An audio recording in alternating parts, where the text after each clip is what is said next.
Fula filɛbagaw an bɛ aw fo ka walima dɔn Mali kɔnɔ fo Mali kɔ kan ka a bɛɛ lajɛlen fo kari o kari surafana mana dun an bɛ fasodenw wele o bolo da don faso kuma na bi su na an bɛ Ala fo kosɛbɛ sabula a ye maaba 4 di anw ma maaba 4 mun na kuma mun kan ka yira k'a fɔ mun ye sanuko ye tiɲɛna sanuko jamana kɔnɔ a kuma cayalen don bɛɛ b'a fɛ ka faamuyali sɔrɔ a la o de kosɔn su na an ye maaba 4 ninnu wele o b'o da don sanuko la donc ma fɔlɔ o jɔn ye o ye docteur Madani Diallo docteur Madani Diallo directeur M Consulting et Oglo Ressources docteur Inichou folikan jumɛn b'i bolo k'a lase Serifula filɛbagaw bɛɛ ma.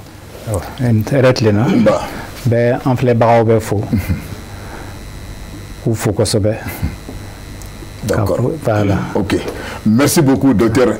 Ayi wele I nana an ka kɛnɛ kan an b'i fo k'i walima dɔn ma filanan o jɔn ye o ye Lassana Guindo ye Lassana Guindo conseiller technique au ministère des mines de l'énergie et de l'eau. Monsieur Guindo Inichou folikan jumɛn de bolo k'a lase Serifula filɛbagaw ma.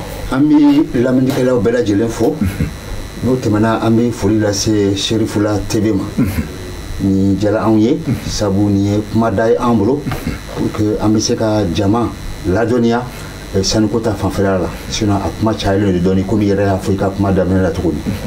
Vraiment an b'i fo kosɛbɛ an ye wele dabila I ye an jaabi vraiment a diyara an ye kosɛbɛ merci beaucoup monsieur Guindo. Ma sabanan o jɔn ye o Ismaël Sibi Ismaël Sibi président directeur général Marigor raffinerie d'or. Monsieur Sibi Inichou folikan jumɛn de bolo k'a lase Serifula filɛbagaw ma. Tarawele an bɛ Serifula télé lajɛbagaw bɛ fo Mali kɔnɔ ani Mali kɔ kan an bɛ maliden bɛ fo an bɛ yan bi Ala n'aw sago la Ala ni bonya kɔnɔ donc an bɛ kuma Mali sanuko kan bi aw bɛ ni ce. D'accord. Ma sabanan o tɛ maa dogolen donc ale ta Djibril Diallo expert ingénieur géologue minier consultant fer Mali Djibril folikan jumɛn de bolo k'a lase Serifula filɛbagaw ma. Ok a bɛɛ lajɛlen ni su n bɛ foli lase Serifula baarakɛla bɛɛ lajɛlen ma ka foli lase maliyɛn bɛɛ lajɛlen ma minnu bɛ k'an lajɛ Mali kɔnɔ ani Mali kɔ kan an ka foli bɛ bɛɛ lajɛlen ye. D'accord. Voilà. Ok merci beaucoup. Kari o kari n jɛɲɔgɔn Aboubacar Traoré Enfré Zana tigi folikan jumɛn de bolo k'a lase Serifula filɛbagaw ma. Bokele an bɛ bɛɛ fo ka bɛɛ lajɛlen waleɲuman y'a fɔ cogoya min na nisɔndiya dan ye suruku bilalen wa yala ye. A daminɛna. Donc o la an nisɔndiyalen don bi ka foli bila Serifula télé filɛbaga bɛɛ lajɛlen ma nin wagati in na y'a fɔ cogoya min na nin ye laada ye. Kari o kari ni nin wagati sera an bɛ ɲɔgɔn sɔrɔ yan nɔ ka se ka kunnafoni di kɛ min ye an filɛbagaw ma min b'a to u bɛ faamuyali sɔrɔ jamana kunkanko kibaruyaw la ani fɛn minnu b'u ka jamana kɔnɔna na o fɛnw kunkanko kibaruyaw donc baro sigi bɛ kɛ olu kan. D'accord. Enfré an tɛna nin bila lasumaya donc bisun na bɛɛ don kulobana bɛɛ ɲɛbana kuma jumɛn bɛ thème bɛ mun kan bi. Bi ta bɛ boli fɛn min kan o dɔnnen don o ye sanuko i y'a fɔ kuma daminɛ la cogoya min na o ye kɛrɛnkɛrɛnnenya bi bi in na jɔda bɛ sanu na n'o y'an ka dugu jukɔrɔfɛn ye donc est-ce que jɔda min b'a la a bɛ se ka an ka min ye siniɲɛsigi sɔrɔ nafa jɔyɔrɔ fa wa ɲininkali to min kɔni bɛ yen nɔ min ye an ka maa welelenw ye donc olu bɛn'u da don la k'o walawala min b'a to maaw bɛ se ka faamuyali sɔrɔ a cogoya min na. Docteur Madani Diallo ni mɔgɔ y'i ta k'i lajɛ bilako tɛ I ka ɲɛɲiniw recherche fɛn o fɛn bɛ I bɛ a dɔn an b'a fɛ k'a dɔn sisan est-ce que Mali sanuko historique e bɛ se k'i da don a la. Ayiwa Bukele I ni ce bon anw ye technicien ye kuma ka gɛlɛn an ma na kuma ma ɲɛ a ka yafa an ma maintenant Mali sanuko a kuma ka ca su kelen t'a kuma fɔ k'a ban donc a histoire ye min ye an bɛ se k'o fɔ an bɛ se ka kuma dɔɔni fɔ o kan n'i y'a lajɛ indépendance talen Mali y'a ɲini k'a b'a ka dugukolo jukɔrɔ fɛn bɛɛ nafolo ɲɛɲini k'a faamuya an sera Rusiw ma u k'an dɛmɛ bon Rusiw ka dɛmɛni na Mali de tun b'a sara baara fɛn fɛn kɛra a kɛra ni juru de Mali u ye Mali fan bɛɛ lajɛ u ye kalanna fanfɛlaw lajɛ u ye kɛɲɛba lajɛ u ye kɔrɔnfɛlaw lajɛ donc sanu fɔlɔ minnu yera a daminɛna kalanna o bɛ Sikaso mara la yan foli la filanan min yera o ye Medinandi ye o bɛ Kɛɲɛba mara la a sabanan min yɛrɛ o ye Indarset ye o bɛ kɔrɔn fɛ o bɛ Tawudeni kɛrɛfɛ kilo 30 sani ka se Tawudeni ma donc o yɔrɔ minnu yɛra ye u ye baara kɛ u tilara k'u sigi yɔrɔ kelen de yɛra baara bɛ se ka kɛ min kan u ɲɛna nafolo bɛ se ka sɔrɔ min na o tun ye kalanna ye o y'a sɔrɔ kalanna tubabu fɔlɔ min sera kalanna o sera ye a san 90 de filɛ nin ye a san 90 de bi awɔ tɔgɔ ye ko Julien o y'a sɔrɔ mɔgɔ bɛ sanu bɔ la san 30 de kɔfɛ Rusiw sera ye Rusiw ye kalanna lajɛ o ye kalanna fɛsɛfɛsɛ u y'a lajɛ u y'a quantité lajɛ hakɛ min bɛ yen k'a lajɛ k'a bɛ se ka kɛ k'a bɛ se ka bɔ maintenant Mali b'a ka yɛrɛma hɔrɔnya ɲini a ɲini cogo ka ca i bɛ se k'a ta tile kelen 1960 mais a tɛ jɔ tile kelen a dɔgɔdɔgɔnin bɛ jɔ donc an ka jate la Mali ka jate la o tuma na ko sanubɔyɔrɔ b'an bolo n'an sera ka sanu bɔ o y'an ka hɛrɛma an y'an yɛrɛ ta an bɛ commencer ka fɛnw kɛ donc 1985 a san 40 filɛ nin ye Mali y'a décidé ko ayiwa yɔrɔ min b'an bolo o y'a sɔrɔ an bɛ étude de la ko an mɛnna étude la kojugu ko ka étude to ten ko k'a kɛ an b'a ɲɛɲini an b'a bɔ donc Mali ye Sogemark créé o kɛra Mali min fɔlɔ ye o y'a sɔrɔ Musa Tarawele ka fanga don o tuma na an kun ɲɛna an ka yɛrɛma hɔrɔnya ye min ye an bɛ sanu bɔ a bɔra da o da la Mali o tɛ problème ye n'an sera ka bɔ o y'an ka yɛrɛma hɔrɔnya ye donc sanu fɔlɔ bɔra Mali la ten de mais n'i y'a lajɛ o wagati la sanu min bɛ bɔ musaka min bɛ don a la o tun ka ca ni sanu yɛrɛ sɔngɔ ye donc o tɛ ko ɲɛtaata ye donc o ma se ka taa ɲɛ o la o y'a sɔrɔ coup d'état kɛra Mali y'a ɲɛɲini fana ko i b'a lajɛ tubabuw fɛ an bɛ se an ka dugukolow fɛnw ɲini cogo min na donc mɔgɔ fɔlɔ minnu nana o kɛra tubabuw ye français donc olu fana nana k'u bɛna an dɛmɛ olu ye wari dɔw di sanu ɲinina jama ɲinina uranium ɲinina u y'a ɲini Sikaso jamana na u y'a ɲini Keɲaba jamana na u taara bɛn fɔlɔ min kan u ye sanu bɔyɔrɔ fɔlɔ min ye o ye Lolo ye Lolo kelen min filɛ nin ye Sikaso sira la ayi Lolo bɛ Keɲaba Lolo yera 1983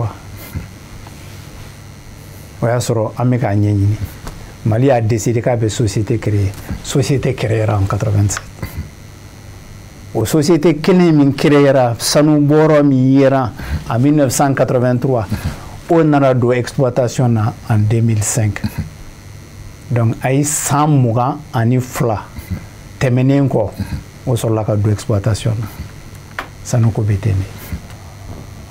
D'accord, mais ne b'a fɛ k'i ɲininka yɔrɔ min na i da min bɛɛ la bɛɛ y'a faamu mais sisan entre l'état malien et les autres sociétés minières contrat n'u tun bɛ cogo di dɛ siɲɛ cogo di.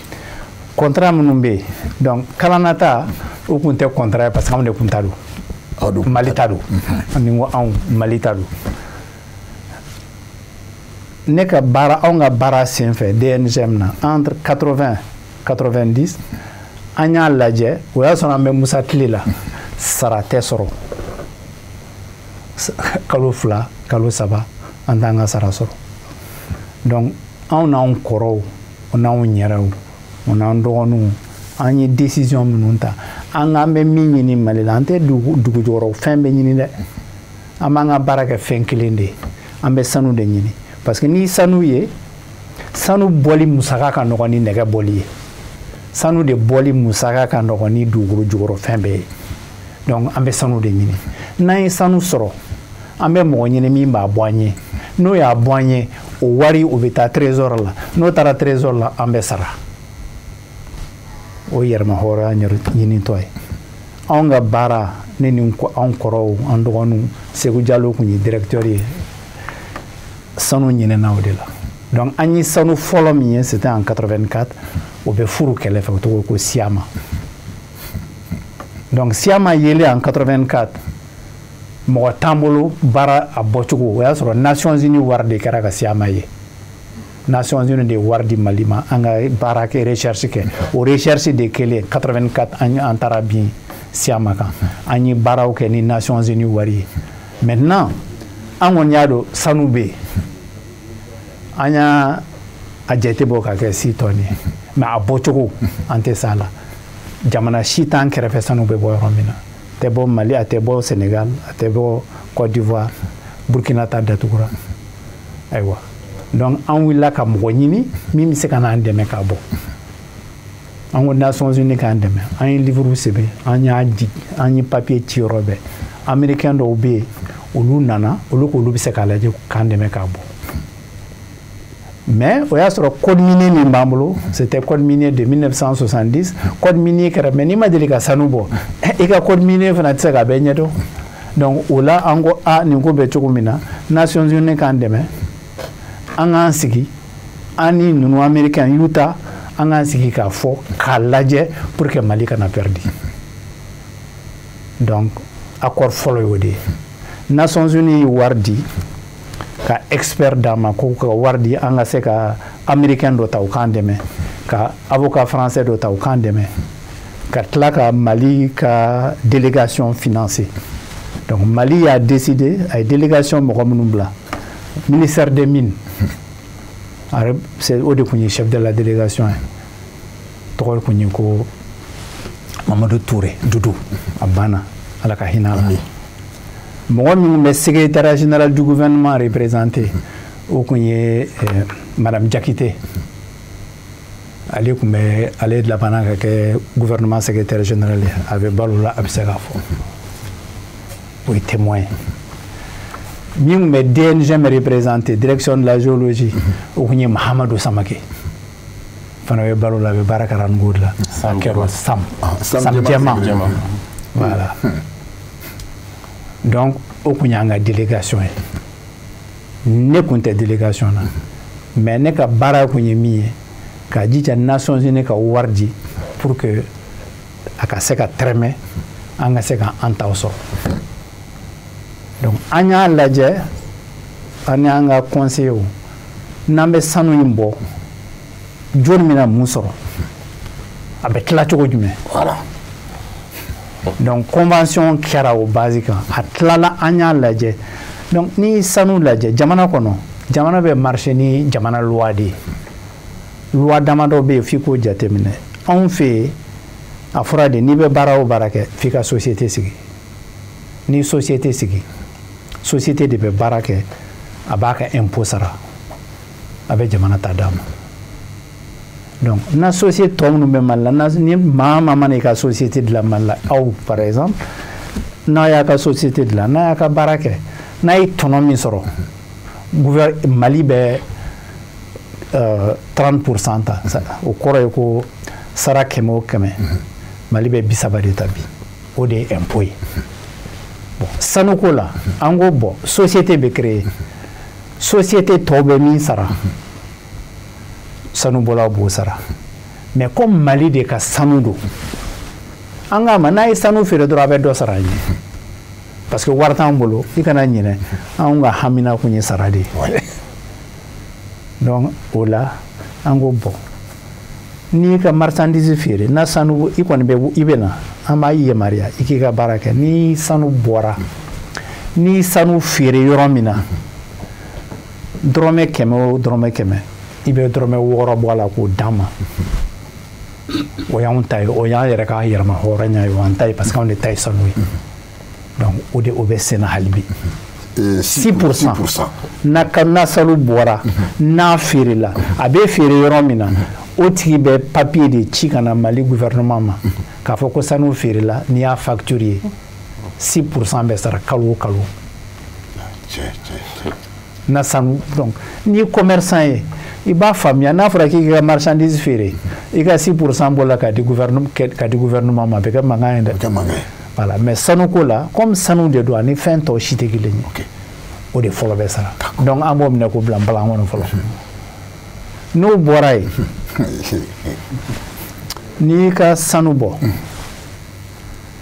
i bɛ impôt sara bon Mali ka anw bɛ sanu ko kɛ kuma min na o y'a sɔrɔ Mali impôt sara 100 o sara 100 i bɛ 45 de di o kuma na mais an yɛrɛ ka commerçant y'a ye ko ka gɛlɛn kumaw cayara a tɛ développement kɛ a maɲi donc a dɔgɔdɔgɔnin jiginna bi na loi ye min ye n'i ka sanu n'i ka fɛn n'i ka jago kɛ ni fɛn kɛ impôt sara 100 o sara 100 i bɛ 30 sara donc a yɛrɛ fɔra ɲɛna k'a kɛra 25 ye parce que a fɔra ko CEDEAO de ye au niveau mois fɛn ye donc o bɛ sara n'o bɔra yen convention fɔlɔ la an ko o bɛɛ ye tiɲɛ ye sa mais gouvernement don aw nana o y'a sɔrɔ an ye baara de kɛ o aw nana sɔrɔ baara kɛra ka yɔrɔ ye yɔrɔ de dira aw ma an ye baara kɛ yɔrɔ min na parce que Mali de ye sanu ye donc parce que Mali ye sanu ye donc a tɔ bɛ to min ye ni n'a impôt bɔra a la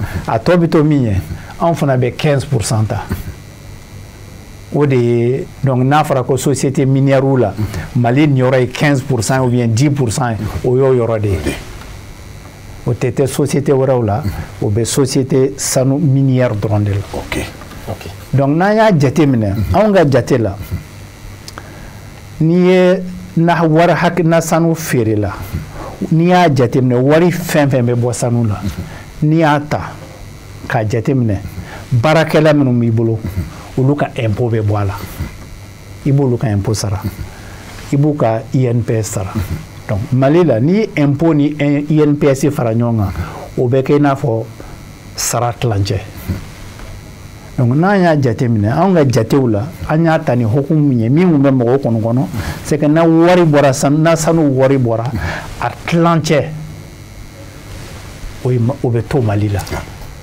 tilancɛ tɔ bɛ taa n'o ye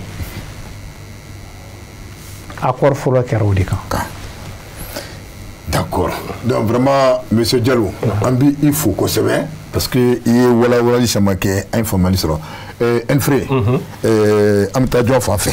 An bɛ taa Monsieur Guindo fanfɛla la. Monsieur Guindo, aw minnu ye minisiriso min ɲɛsinnen don min ye sanuko ma nin wagati in na, sanu yɛrɛ bɛ lahala jumɛn na bi in na an ka jamana kɔnɔ? Ayiwa, a ni ce Monsieur Enfré, Monsieur Traoré a ni ce. Sanu bɛ lahala min na bi n'i ye dugu jukɔrɔ nafolo caman ta k'a lajɛ ani ka waati san caman mun tɛmɛna an b'a ye bi k'a fɔ ko sanu prix a bɛ feere prix min na bi a prix ka fisa ka tɛmɛ san caman ta kan a bɛ san 2 ɲɔgɔnna bɔ sanu ye prix mun sɔrɔ sisan a kuma deli ka o ɲɔgɔnna sɔrɔ an kun famana ka se o prix ɲɔgɔnna ma malgré que Covid ani gɛlɛya caman tɛmɛna sanu prix a b'a la ka jigin dɔɔni sisan mais hali ni a n'a jiginni bɛɛ a prix ka ɲi kosɛbɛ sisan i bɛ se k'a fɔ hali ni ye baara kɛ a ka ca Ala fɛ i bɛ se ka nafa sɔrɔ a la o ye a lahalaya fɔlɔ ye mun ye a prix ko ta fanfɛla ye n bɛ se ka mun fana fɔ ka tugu o la komi Kɔrɔmadani bɔla k'a fɔ cogo min anw ka dugu jukɔrɔ nafolo baara mini baara a ɲɛsinnen bɛ sanu de ma fɔlɔ n'i ye jamana damadamani ta tel que Ghana, Afrique du Sud i bɛ taa sɔrɔ olu ka sanu tɛmɛnen kɔ olu bɛ fɛn wɛrɛw kɛ parce que i bɛ taa sɔrɔ fɛɛrɛ wɛrɛ b'olu bolo mun bɛ se ka u bɛ se k'u sinsin mun kan ka taa dugu jukɔrɔ nafolo fɛn wɛrɛ ɲini maintenant y'a fɔ cogo min sanu de baara ka nɔgɔ anw ye sanu baara daminɛ n bɛ se k'a fɔ a san 30 de ye ɲinan ye a san 30 kɔnɔ an ka baara bɛɛ bɛnna sanu ɲini ma sabu an b'a daminɛ waati min na fɛn caman tun bɛ o t'an bolo sanu baara bɛnnen bɛ mun ma a dɔnniya ka k'i la ani a nafolo ka k'i bolo waati min jamana bɛ taa a la o y'a sɔrɔ vraiment olu bɛɛ tɛ an bolo donc an taara an sinsin jamana wɛrɛ mɔgɔw kan an taara an sinsin teri wɛrɛw kan pour que olu bɛ se ka na anw dɛmɛ ka na o baara kɛ. O hukumu kɔnɔna na est-ce que an bɛ se k'a fɔ bi in na ko sanu bɛ ka nafa lase jamana Mali ma bi in na wa an bɛ tile min na i n'a fɔ wagati min? N bɛ se k'a fɔ sanu bɛ nafaba de lase Mali jamana ma. I n'a fɔ cogo di?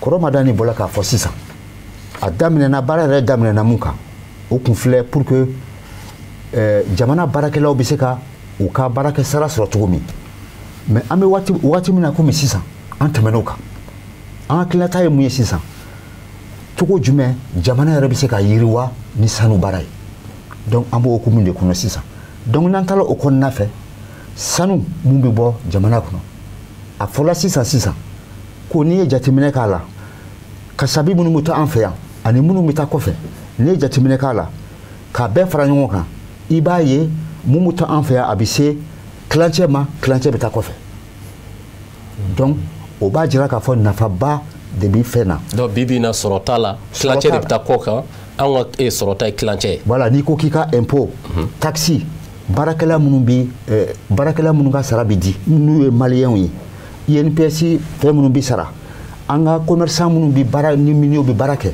ni o wari bɛ to Mali kɔnɔ yan n'i y'olu bɛɛ fara ɲɔgɔn kan a kasabi ka bon kosɛbɛ a ka bon kosɛbɛ a bɛ nafaba de ɲɛ jamana ye mais an hakilinata ye mun ye sisan hali bi dɔ ka fara o kan o fɛɛrɛw de fana b'an bolo pour que dɔ bɛ se ka fara o kan cogo min. mais e yɛrɛ bolo est ce que a bɛ ka nafaba lase minnu bɛ sanubɔ la bi bi na an ka jamana kɔnɔdenw bi u ka sigidaw la. an ka sigidaw la sanu kan ka nafaba lase u ma n'i y'a ye gɛlɛya b'o la o filɛ ko ni a kɛcogo ye sabu baara ti na fɛn sɔrɔli o ti nafa ɲɛ n'a ti don a donda fɛ o ye kuma o an kan k'o yɔrɔ fɛsɛfɛsɛ kosɛbɛ sanu baara yɔrɔ fɛn fɛn filɛ mun sigilen bɛ jamana kɔnɔ a bɛɛ bɛ patante de sara patante ye mun ye o ye impôt dɔ ye baarakɛyɔrɔ mun sigilen bɛ yɔrɔ min o bɛ di communes de ma minnu ka surun baarakɛyɔrɔ la o bɛ di olu de ma ni an ye jateminɛ kɛ Keɲeba mun filɛ Kayi mara la ni sanubɔyɔrɔ 4 ɲɔgɔnna bɛ yen sisan en 2016 anw ye forum de organiser an taara Keɲeba ka jateminɛ kɛ est ce que sigidala mɔgɔ minnu bɛ sanubɔyɔrɔ ninnu na gɛlɛya jumɛn b'u kan yala u bɛ fɛn sɔrɔ wa u tɛ fɛn sɔrɔ gɛlɛya min b'u kan ni gɛlɛya b'u kan an bɛ se k'o wuli cogo jumɛn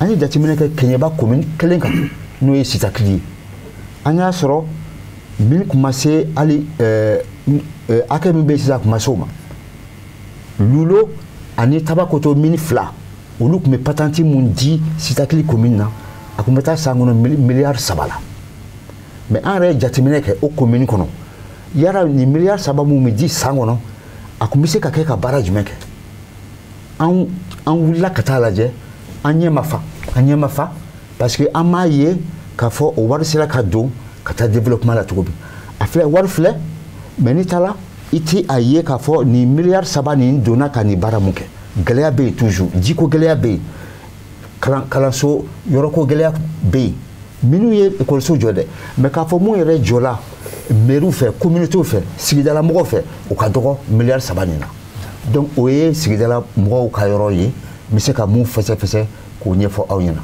ok Sibi bɛɛ b'a dɔn ko tu es le PDG de Marina Gold mais an ye k'a fɔ ko e de ye maliyɛn fɔlɔ ye mun ye raffinerie ka a jɔ Mali kɔnɔ a baarakɛla fan bɛɛ ye maliyɛnw ye mais i ka raffinerie gɛlɛya i bɛ se ka gɛlɛya jumɛn de bɛ e kan kuma fɛ.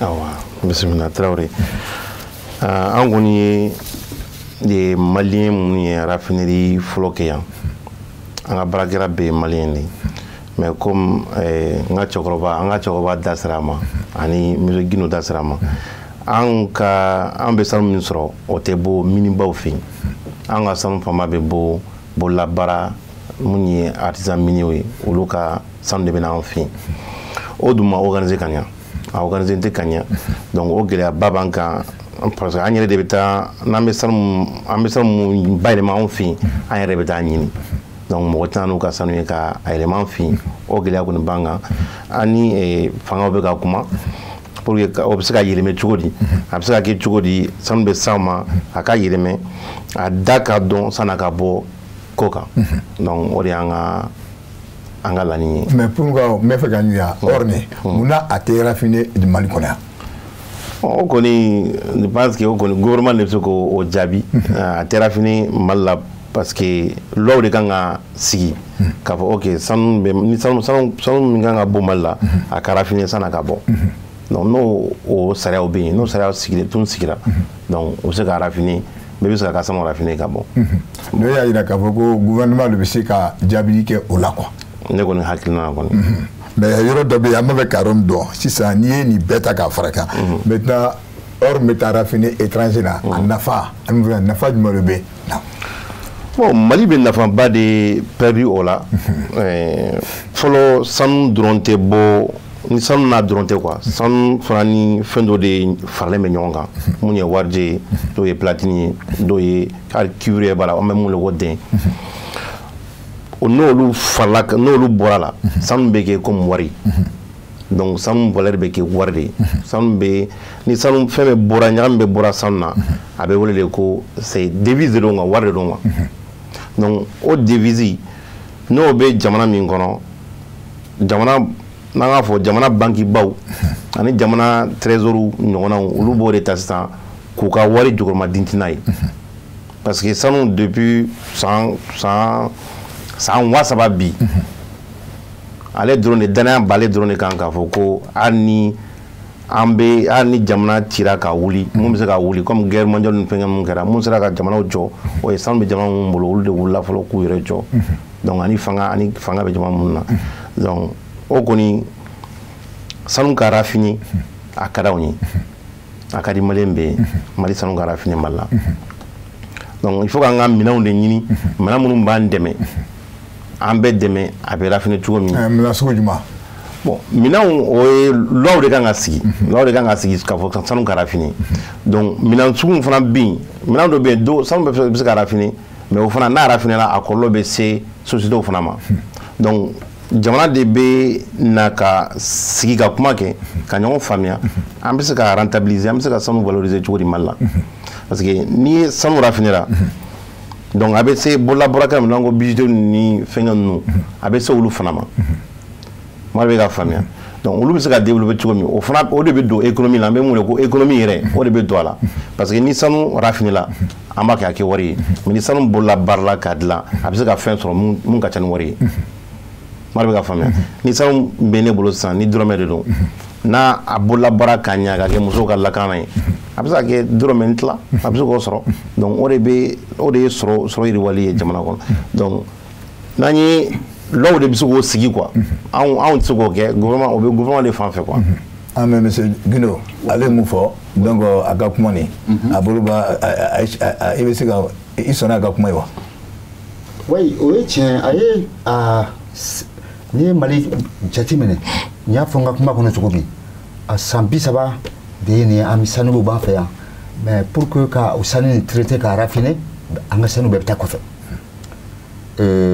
o tun bɛ kɛ raffinerie tun t'an bolo mais a bɛ san damadamani bɔ sisan raffinerie 2 nana ka na sigi Mali kɔnɔ kelen bɛ zone aéroportuaire la kelen filɛ ale yɛrɛ ta ye olu aéroport ta in kɔnɔ o datugulen don sisan donc a b'ale le bolo de a b'ale le bolo sisan an ye sariya sɛbɛn fana ta k'a fɔ ko Mali sanu a kan ka raffiner Mali kɔnɔ yan n'o y'a sɔrɔ o kɛyɔrɔ bɛ jamana kɔnɔ ka d'a kan fana a certifielen don c'est à dire k'a fɔ bɛɛ bɛnnen don ko a kan k'a fɔ ko nin baara yɔrɔ in bɛ se ka nin kɛ fiɲɛ foyi tɛ y'a la ni o baara yɔrɔ bɛ yen a sanu kan ka raffiner Mali kɔnɔ yan o ye sariya sɛbɛn laban mun code minier laban mun an ye mun ta sisan donc o b'o kɔnɔ donc a duralen don n'o y'a sɔrɔ société minière ka nafa de b'a la n'o y'a sɔrɔ a ka nɔgɔw ma ka sanu raffiner yan o sariya sɛbɛn b'a to o bɛ se ka baara kɛ yan a ye kuma dɔ fana fɔ ko sanu mun bɛ taa kɔfɛ n'a bɛ taa raffiner kɔfɛ o ye tiɲɛ an bɛ fɛn dɔ bɛ an t'olu sɔrɔ d'abord an bɛ fɛn de ta ka taa di jamana wɛrɛ ma alors que n'an y'a bayɛlɛma an yɛrɛ fɛ yen a nafa a bɛ se ka nafa wɛrɛ lase an ma. pardon o fɛn jumɛn ye dɛ. sanu mun bɛ taa kɔfɛ ni a taara baara ka fɛnw bɛɛ bɔ a la sanu mun bɔ an fɛ yan généralement an yɛrɛ jateminɛ minnu k'a la ka kalan minnu k'a kan sanu ani warijɛ de bɛ bɔ a kɔnɔ i bɛ taa sɔrɔ ale bɛ platine mun fɔ i bɛ taa sɔrɔ platine a hakɛ mun bɛ sɔrɔ a kɔnɔ o tɛ se ka ta de façon économique k'a fɔ k'i bɛ se ka o feere mɔgɔ ma c'est des traces platine bɛ se ka sɔrɔ a la en trace cuivre a ye cuivre mun fɔ dɛɲɛ o bɛ se ka sɔrɔ yɔrɔ dɔw la par exemple lulo mine et lulo u ka yɔrɔ dɔ bɛ yen ko gara dɛɲɛ caman bɛ sɔrɔ yen mais o dɛɲɛ in fana k'a fɔ k'i bɛ se ka a bɔ nafa la ka taa feere o fana o tɛ se ka kɛ o ɲɔgɔnna o hakɛ tɛ a kɔnɔ donc an kɔni sɔnni de mun ma bi bi in na fo an bɛ yɔrɔ min komi sisan o filɛ sanu gɛrɛgɛrɛ o ni warijɛ ni o sanu ninnu bɔla yan ka taa feere kɔfɛ olu fɛn fila ninnu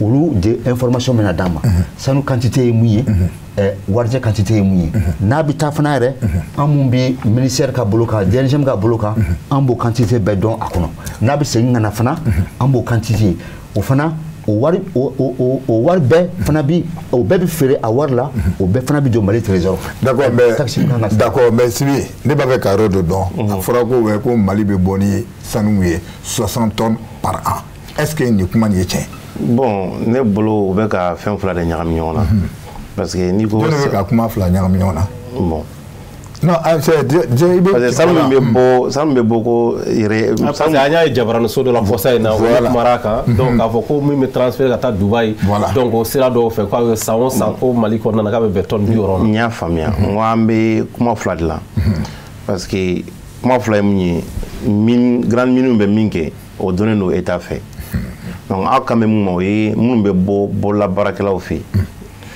bon an kɔni b'an jigi da min kan o ye ni gouvernement ye mun fɔ k'a fɔ ko nin de bɛ bɔ o réalité bon an kɔni an b'a miiri sur le terrain quand même k'a fɔ ko gouvernement bɛ min fɔ dɔ b'o sanfɛ caman b'o sanfɛ gouvernement bɛ mun fɔ dɔ b'o sanfɛ misaliya par exemple e k'a walawala n kɛ yan pour que mun bɛ se ka misaliya la misaliya la bon gouvernement min bɛ taa gouvernement fɛ yen ka taa licence ta ka taa intention d'exportation ta k'a bɔ légalement gouvernement b'olu de dɔn ka bɔ légalement gouvernement b'olu de dɔn bon minnu bɛ bɔ ni jamana wɛrɛ ye ani fɛn wɛrɛw ye gouvernement t'olu dɔn parce que jamana wɛrɛ ka sanu bɛ se ka kɛ k'a fɔ ko o ye Mali sanu ye mais a bɛ bɔ Mali la cogo min o si dɔnnen tɛ mais c'est que o kuma de ye tiɲɛ ye bon an delila ka baara dɔ boloda a san 2 ye ɲinan ye komi a y'a fɔ cogo min sanubɔyɔrɔ ni n'a ye jateminɛ kɛ yɔrɔ 2 de bɛ yen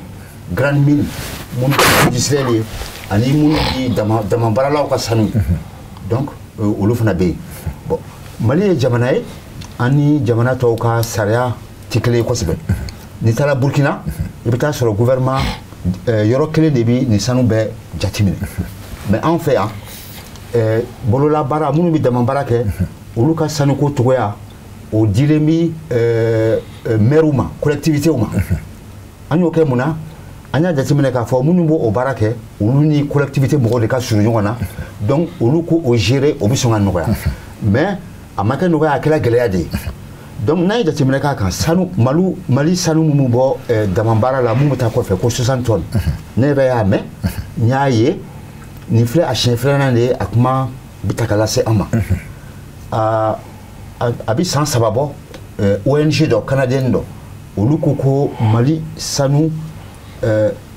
tonne 60 o de bɔra Mali la ka taa Dubaï tonne bɔra ka taa Dubaï ani a bɛ dɔgɔkun kelen ɲɔgɔnna bɔ France 24 o ka émission dɔ fana olu kumana kosɛbɛ de kɔrɔnfɛla kan sanu baara ɲini baara min b'a la ka kɛ kɔrɔnfɛla la sisan mais u y'u t'o la k'a fɔ fana ko san o san dama baara o sanu min bɛ taa Dubaï a bɛ se tonne 60 ma an delila ka an ye baara dɔ boloda pour que ka nin ko ɲɛɲini k'a dɔn dɔɔni mais an ye jateminɛ k'a la k'a fɔ ko sanu min bɛ tɛmɛ Mali fɛ a bɛ se ka bɔ yɔrɔ caman na Mali sanu bɛ se ka bɔ Burkina a bɛ na tɛmɛ Mali fɛ a bɛ bɔ La Guinée a bɛ na tɛmɛ Mali fɛ a bɛ bɔ Sénégal a bɛ na tɛmɛ Mali fɛ komi Mali fana ta bɛ se ka bɔ cogo min ka taa ni jamana ninnu na an y'a jateminɛ k'a fɔ sanu bɛ se ka bɔ yɔrɔ caman na ka na tɛmɛ Mali fɛ o bɛ se ka kɛ fɛn wɛrɛ taxi ko bɛ se ka k'o ye fɛn wɛrɛ bɛ se ka k'o ye nɔgɔya wɛrɛ fana bɛ se ka sɔrɔ mun b'a to a bɛ bɔ yɔrɔ kɔfɛla la ka na yan ka sɔrɔ ka exporter. mais Bokar donc kɔrɔ de ko ça veut dire que n'a ye e faamu sisan donc plaque tourne bɛɛ bɛ bɔ dɔw ko Mali ka bɔli olu ka nɔgɔ ka tɛmɛ jamana tɔ ta kan quoi. a ti komi ni Mali ta ka nɔgɔ n y'a fɔ fana n ko Mali kɔfɛtaw bɛ donya cogo min Mali ta fana bɛ bɔ donc contrôle ba t'a la an tɛ se ka nin baara hali sisan an ma se ka an ye baara min boloda a bɛ san 2 bɔ o kun de ye k'a dɔn sanu hakɛ min bɛ bɔ o yɔrɔ la ani mɔgɔ hakɛ min bɛ baara kɛ ani wari hakɛ min bɛ sɔrɔ sanu feerela a ye wari hakɛ joli don parce que ninnu tɛ taxe foyi sara u tɛ impôt sara d'accord donc ni olu ka impôt sarata n'u ka taxe sarata ni o farala grande minute ta kan a bɛ se kura que jamana bɛ nafa caman sɔrɔ a la a bɛ se ka yiriwali caman fana lase jamana ma donc an ka baara kun ye o de ye nka hali sisan an ye gɛlɛya sɔrɔ mais an m'a dabila hali sisan hali bi an b'a kan d'accord ok basi tɛ Michel Diallo n'i ye jateminɛ kɛ n'i bɔra ka tɔw ka kɔrɔfɔ mɛn sisan o b'a yira k'a fɔ e yɛrɛ bolo est-ce que an k'a ka sanu baara in k'a bɛɛ bayɛlɛma k'a ka an yɛrɛ ta de ye an ka mɔgɔw de ka baara kɛ wa walima min ye code minier min bɛ sen na nin wagati na yɛlɛma k'a ka don a la de min b'a to an bɛ se ka baara kɛ k'a kɛ an yɛrɛ ta ye cogoya min na i n'a fɔ Laginɛ bɛ ka kɛ cogoya min na ni Tanzanie bɛ ka kɛ cogoya min na e ka yeta la. Bon, ne ka yeta la n bɛ foli lase vraiment je suis avec des grandes personnes ce soir des niveaux très très élevés. Bamanankan na dɛ ok d'accord problème t'a la ni mɔgɔ bɛ kuma la bi vraiment minnu bɛ sanu ko ɲɛdɔn kosɛbɛ minnu ye san 20 san 30 san 40 k'a la donc an kɔni an ye nous on est des jeunes ne yɛrɛ n ka géologie ne y'a fɔlɔ daminɛ Madani yɛrɛ ka yɔrɔ la j'ai acquis pas mal d'expérience grâce à Madani voilà donc pour revenir à la question bon ni ne yɛrɛ kɔni ɲininka Mali sanu a tɛ ka nafa foyi lase Mali ma. Moi, si tu me demandes personnellement, hein, en tant que Malien lambda, pourquoi? Et quand vous prenez les 20 dernières années,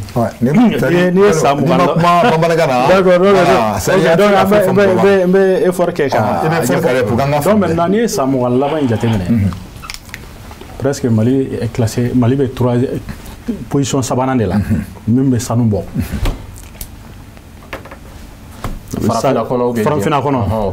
Précisément. Mais maintenant, tu vas te poser la question. Ça nous que ça en a fait mais population mondiale. Voilà. Le gouvernement mondial sera là. C'est les chiffres de faux. Mais sur le terrain, malheureusement, on y a des fouilles là. Je vous donne l'exemple. Ibta Doudou là, ça nous mène ce qu'il met. Ibta sera Doudou Gerfala Ali Djilman sur l'été sur un. Et vos femmes Togodi. Bon, comme M. Guiné a photo ça c'est un problème de. Warmi me dit, est-ce qu'il y avait droit d'affaires? Sinon, il y a 3 milliards de dollars. 1 milliard d'abord, avec un forage joliment. Sans qu'on a un forage qui est bien équipé. Mais il y a des gens qui ont minéraux et forage est à Dougoula. Je ne sais pas, mais il y a des gens qui ont jeté sur couranté sur poussière de femmes, sramay. Bon, maintenant, il y a des gens qui ont sorti. Ils ne sont pas là qu'à Sraklan, ils ne sont pas là qu'à Kodlan. Bon, alors que c'est une mini-gasse, c'est un gars. Étude d'impact environnemental et social. Aux études là, et l'étude de plan de développement communautaire. Min est engagé, chaque année. On est pas tant me dit c'est pas la même chose. Mais malheureusement, on est sur le terrain. C'est comme l'Aïdou. À l'Aïdou, Chimaboua sera fait. Amenikawe, mais à la fin, rien. Donc c'est pour que l'Aïdou malien, Chamaïka, faut que ça nous n'a pas pour y aller. Bon, ça c'est la première remarque. Deuxième remarque, on a vu que les 10 pays de l'Afrique qui détiennent les plus grandes réserves d'or, Mali c'est là. Afrique Jamanatan. Nous la réserve gabo sanu na kafa sanu bolo. Sanu marale bolo. Mali tala. Afrique du Sud bala Ghana bala. Et puis quoi expliquer tout côté. Abarata sanu me boya. Sanu me boya. Et puis explication me no. Et puis ni a Jamanatan be laje. A Jamanatan be ka monnaie ba reblo. Aucun pays de France CFA ne figure dans la liste de ces 10 pays là.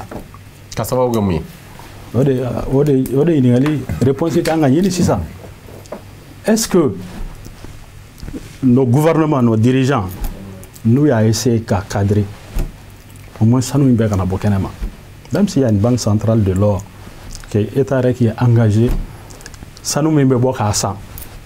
C'est ce que le Ghana fait. La production artisanale, c'est l'État qui le paye souvent. Ah, donc nous ne barra l'État ça au boulot à garder à banque. Mais on fait avec beaucoup de c'est de l'informel. Ça nous met beaucoup de mandala, c'est pour cela ça n'étonne pas nous que 60 tonnes travaillent Dubaï. Parce que même bois, c'est pas canalisé, c'est pas encadré. L'État ne joue aucun rôle pour essayer d'encadrer. Mais quand ça est la Guinée, Tanzanie, si ça non, est-ce que le Mali a démontré la fenêtre? Exactement. Parce que le contrat de BFC a signé il y a 20 ans. Il y a un contrat renouvelable. Ça sera fait. Qu'est-ce qu'il faut améliorer? La Guinée l'a fait. Jusqu'à ce que d'autres. Tanzanie l'a fait avec la révision des contrats miniers. Donc maintenant, à défaut de nationaliser, mais maintenant tu dois aller sur un partenariat gagnant-gagnant. Peut-être il y a des contrats que tu peux signer il y a 10 ans, mais aujourd'hui ça ne t'arrange pas. Aux 10 ans, il y a 20 ans, le prix de l'or était à combien? À Dobe, c'était $1000 l'once. Mais il a souvent, l'once a dépassé souvent jusqu'à $2000. Donc est-ce que quelqu'un a nos stratégies? Bon, maintenant, pour revenir au cas de Sibi, le Sénégal, qui n'est même pas un pays minier, le Rwanda, ils ont l'air à raffinerie. Ils ont interdit l'interdiction totale de sortir avec l'or qu'elle sera ma raffinée. Et nous, ça fait 30 ans, Sambi, ça va mettre ça nous voit la raffinerie. Une raffinerie, ça coûte combien? Ça coûte 50 milliards. Même si tu demandes à une banque de financer, ça va financer. 50 milliards. Non, mais 50 milliards par rapport à Mimbe Soro, elle est perdu. Mais elle est perdu. À Kachani 100 milliards, 200 milliards. Parce que la raffinerie fait. À voir la raffinerie, non seulement, il y a les sous-produits de l'or. Sous-produits, mais ça nous fait dans fait. Par exemple, le palladium. Palladium, gramme d'Akagalani, ça nous est. Bon, je vais prendre l'exemple c'est comme Sigasoka ou Kaka. Et une pomme de terre ferrée, et c'est que dans la frites sans. Amta, ça nous fait Arabouma, à Dubaï. Et après, on a muso avec la gata sanou sain. Faut avion spécialement gata sanou sain. Tawarje sain. Il faut des questions comme ça, on a essayé de solution de ce rôle-là. Oh, mais Guindo et Abora Kami for ça, ou bien Jamana, Nyesile de Sanukoma, Jalobora Kami for la Guinée, Tanzanie, Mignon, qui a révisé pour que fait ce cas, au que le barrage même pour le début, Moussora Fofenela. Eh bien, Aniché Akani, Yingali, Sebade, Abi sans Ibeka gouvernement Moutala, ou Assemblée Moukoumé. Anye anole akli jakabo leke kafo ko Mali kono ali ni état c'est-à-dire anti-société yelema ka ke nationalier c'est-à-dire atike jamana taye mais ama fait ka société de 5 ans mun bina fonctionner comme une société privée mais qui sera pour l'état pour que amiseka sanu nafa sinsit komi donc ani alu oli akli jakabo doke allez 6 enfants amé à Akli Jagabol. En une société ou le société de patrimoine. Ou une société de façon humaine. On a des la Guinée, on a des Tanzanie. Nous la Tanzanie ta relade. Ni Niger taï. Nous limro Anyakli fallait chamake. Yala meseka nous on a créé un référent tout du donc en France ambo au barak en 6 ans. Amba fait que société créée parce que comme madame Yafo bara a damina wati avec une maladie de taille. Kalana ani lulu avec une maladie de taille. Aïe Kalana ni sanu yɛrɛ fɛn fɛn bola kalana a daminɛ fo ka taa datugu a tɛ tɔni kelen bɔ. Cogo jumɛn? A tɛ tɔni kelen bɔ. Ne kɛra chef de division mini DNGM na kalana sanu daminɛ ka na bila fo a bɛ dan kilogramme de la a ma se tɔni ma. Donc an bɛ tɛmɛ o fɛ. Donc an b'a fɛ ka société mun créer o bɛna kɛ société ye. Mouvement amena fanga di société mouma fanga dama kosebe abise ka Mali min beladjele Mali ka participation mais focusé mourama anti o mugan to a kɔnɔ k'a fɔ ko an b'an sigi k'a lajɛ ni profit kɛla ni tɔnɔ sɔrɔla waati min an b'a tila an fana an bɛ kɛ komi an ni minnu b'a kɔnɔ cogo min olu bɛ ko kɛ cogo min an fana bɛ wuli an n'olu bɛ taa kɛ an bɛ se ka mun fana kɛ an fana bɛ se ka taa dugukolo yɔrɔ dɔ ɲini ka wuli ka se mɔgɔw ma mɔgɔ wɛrɛw ma an kelen tɛ dɛ an bɛ wuli ka se mɔgɔ wɛrɛw ma karisa an b'a fɛ ka baara kɛ nin yɔrɔ la an fana b'a fɛ ka ɲinini kɛ nin yɔrɔ la o société bɛ se k'o kɛ. mais o mɔgɔ wɛrɛ jumɛn don dɛ. o mɔgɔ wɛrɛ jumɛn. an bɛ se ka se jamana wɛrɛ mɔgɔ ma a bɛ se ka kɛ Mali kɔnɔna mɔgɔ wɛrɛ a bɛ se ka kɛ Mali commerçant dɔ ye wari b'o kun parce que sanu baara komi tubabuw b'a fɔ cogo min a risque ka bon a kasabi ka ca donc mɔgɔ kelen tɛ se k'a fɔ k'i bɛ i ɲɛsin a ma minnu min na ka bɔ jamana wɛrɛ la olu kelen tɛ na olu bɛ wuli de ka se mɔgɔ caman ma k'a fɔ a karisa ne b'a fɛ ka na nin baara kɛ ne bɛ wuli ka se Segu ma ne bɛ wuli ka se Kɔrɔmadani ma ne bɛ wuli ka se fɛn ma ne bɛ wuli ka se e ma n bɛ wuli ka se Mise Jalo ma an bɛɛ bɛ dɔɔni dɔɔni bɔ an b'a fara ɲɔgɔn kan donc wari kasa bɛ a ti bi mɔgɔ kelen kan a bɛ tila mɔgɔ ni ɲɔgɔn cɛ ani fana risque min b'a la o fana bɛ tila ni ɲɔgɔn cɛ a risque mɔgɔ kelen t'a ta sanu baara bɛ ten. d'accord a bɛ ten Bokar i ye ɲininkaliba mun kɛ Jibi Jalo la an ka taa Madani Jalo fan fɛ o ɲininkali ye Jalo ale ye mun fɔ e bɛ se ka mun de fɔ o kan. I bɛ se ka segin a kan. ɲininkali ye min ye n ko an ɲɛ b'a la nin wagati laban in na komi n'i ye kɔrɔfɔ ta k'a lajɛ on dirait pour que an ka sanu nafa sɔrɔ est ce que an t'a fɛn bɛɛ yɛlɛma ka kɛ an ta ye wa donc e ka yirila ou bien Tanzanie Laginɛ bɛ ka kɛ cogoya min na sɛbɛn min bɛ yen ani jamana wɛrɛw cɛ min bɛ sanuko baara la nin wagati k'a sɛbɛn yɛlɛma kura ye cogoya min na jamana bɛ se ka nafaba sɔrɔ. ayiwa n ye kuma faamuya kuma in komi n y'a fɔ cogo min na n ye technicien de ye. donc min ka di mɔgɔw tulo la an t'o fɔ. merci an yɛrɛ b'o yɛrɛ de kama. fɛn min kan ka kɛ a bɛ kɛ cogo min na an bɛ se k'o fɔ. voilà sanuko ye min ye an bɛ se ka Tanzanie fɔ mais anw ye sanu ɲini Mali la Mali sanu sɔrɔlen kɔ de Tanzanie wulila. voilà parce que an ye expérience min sɔrɔ Siama projet fɔlɔ n'a min fɔra o ye Geta ye ne yɛlɛmana Londres an ye baara kɛ. min ye Laginɛ ye Laginɛ ɲɛbɔlen bɛ Mali fɛ ko parce que Mali sanuko jɛlen don Mali nafa sɔrɔ sanu na n'u wulila u b'a fɔ de hali Mali la courant bɛ yen hali Mali la ji bɛ yen a bɛɛ b'o mɛn yan mun de b'an ni Laginɛ cɛ c'est que an ye fɛn dɔ sɔrɔ peut-être an ye nafa dɔ sɔrɔ donc n'an y'a lajɛ fana c'est vrai an b'a fɔ ko sanu min bɔ an ɲɛ taa a nafa la anw ɲɛ bɛ mun nafa la Mali la n'an ye sanuko to yen sa anw ɲɛ bɛ mun fɛn na Mali la k'a fɔ ko min bɛ nafa don Mali la. e hakili bɛ dɔ la. bon ne fana a y'a fɔ an ye. bon yala an ɲɛ t'o la dɛ. ne ko ɲɛ t'o la. gɛlɛya bɛ Mali la. n'a kɛra an ka balo ye sa kɛ. an ka balo. kɔɔri kɔɔri kɔni an yɛrɛ bɛ bɔ kumaw dɔn.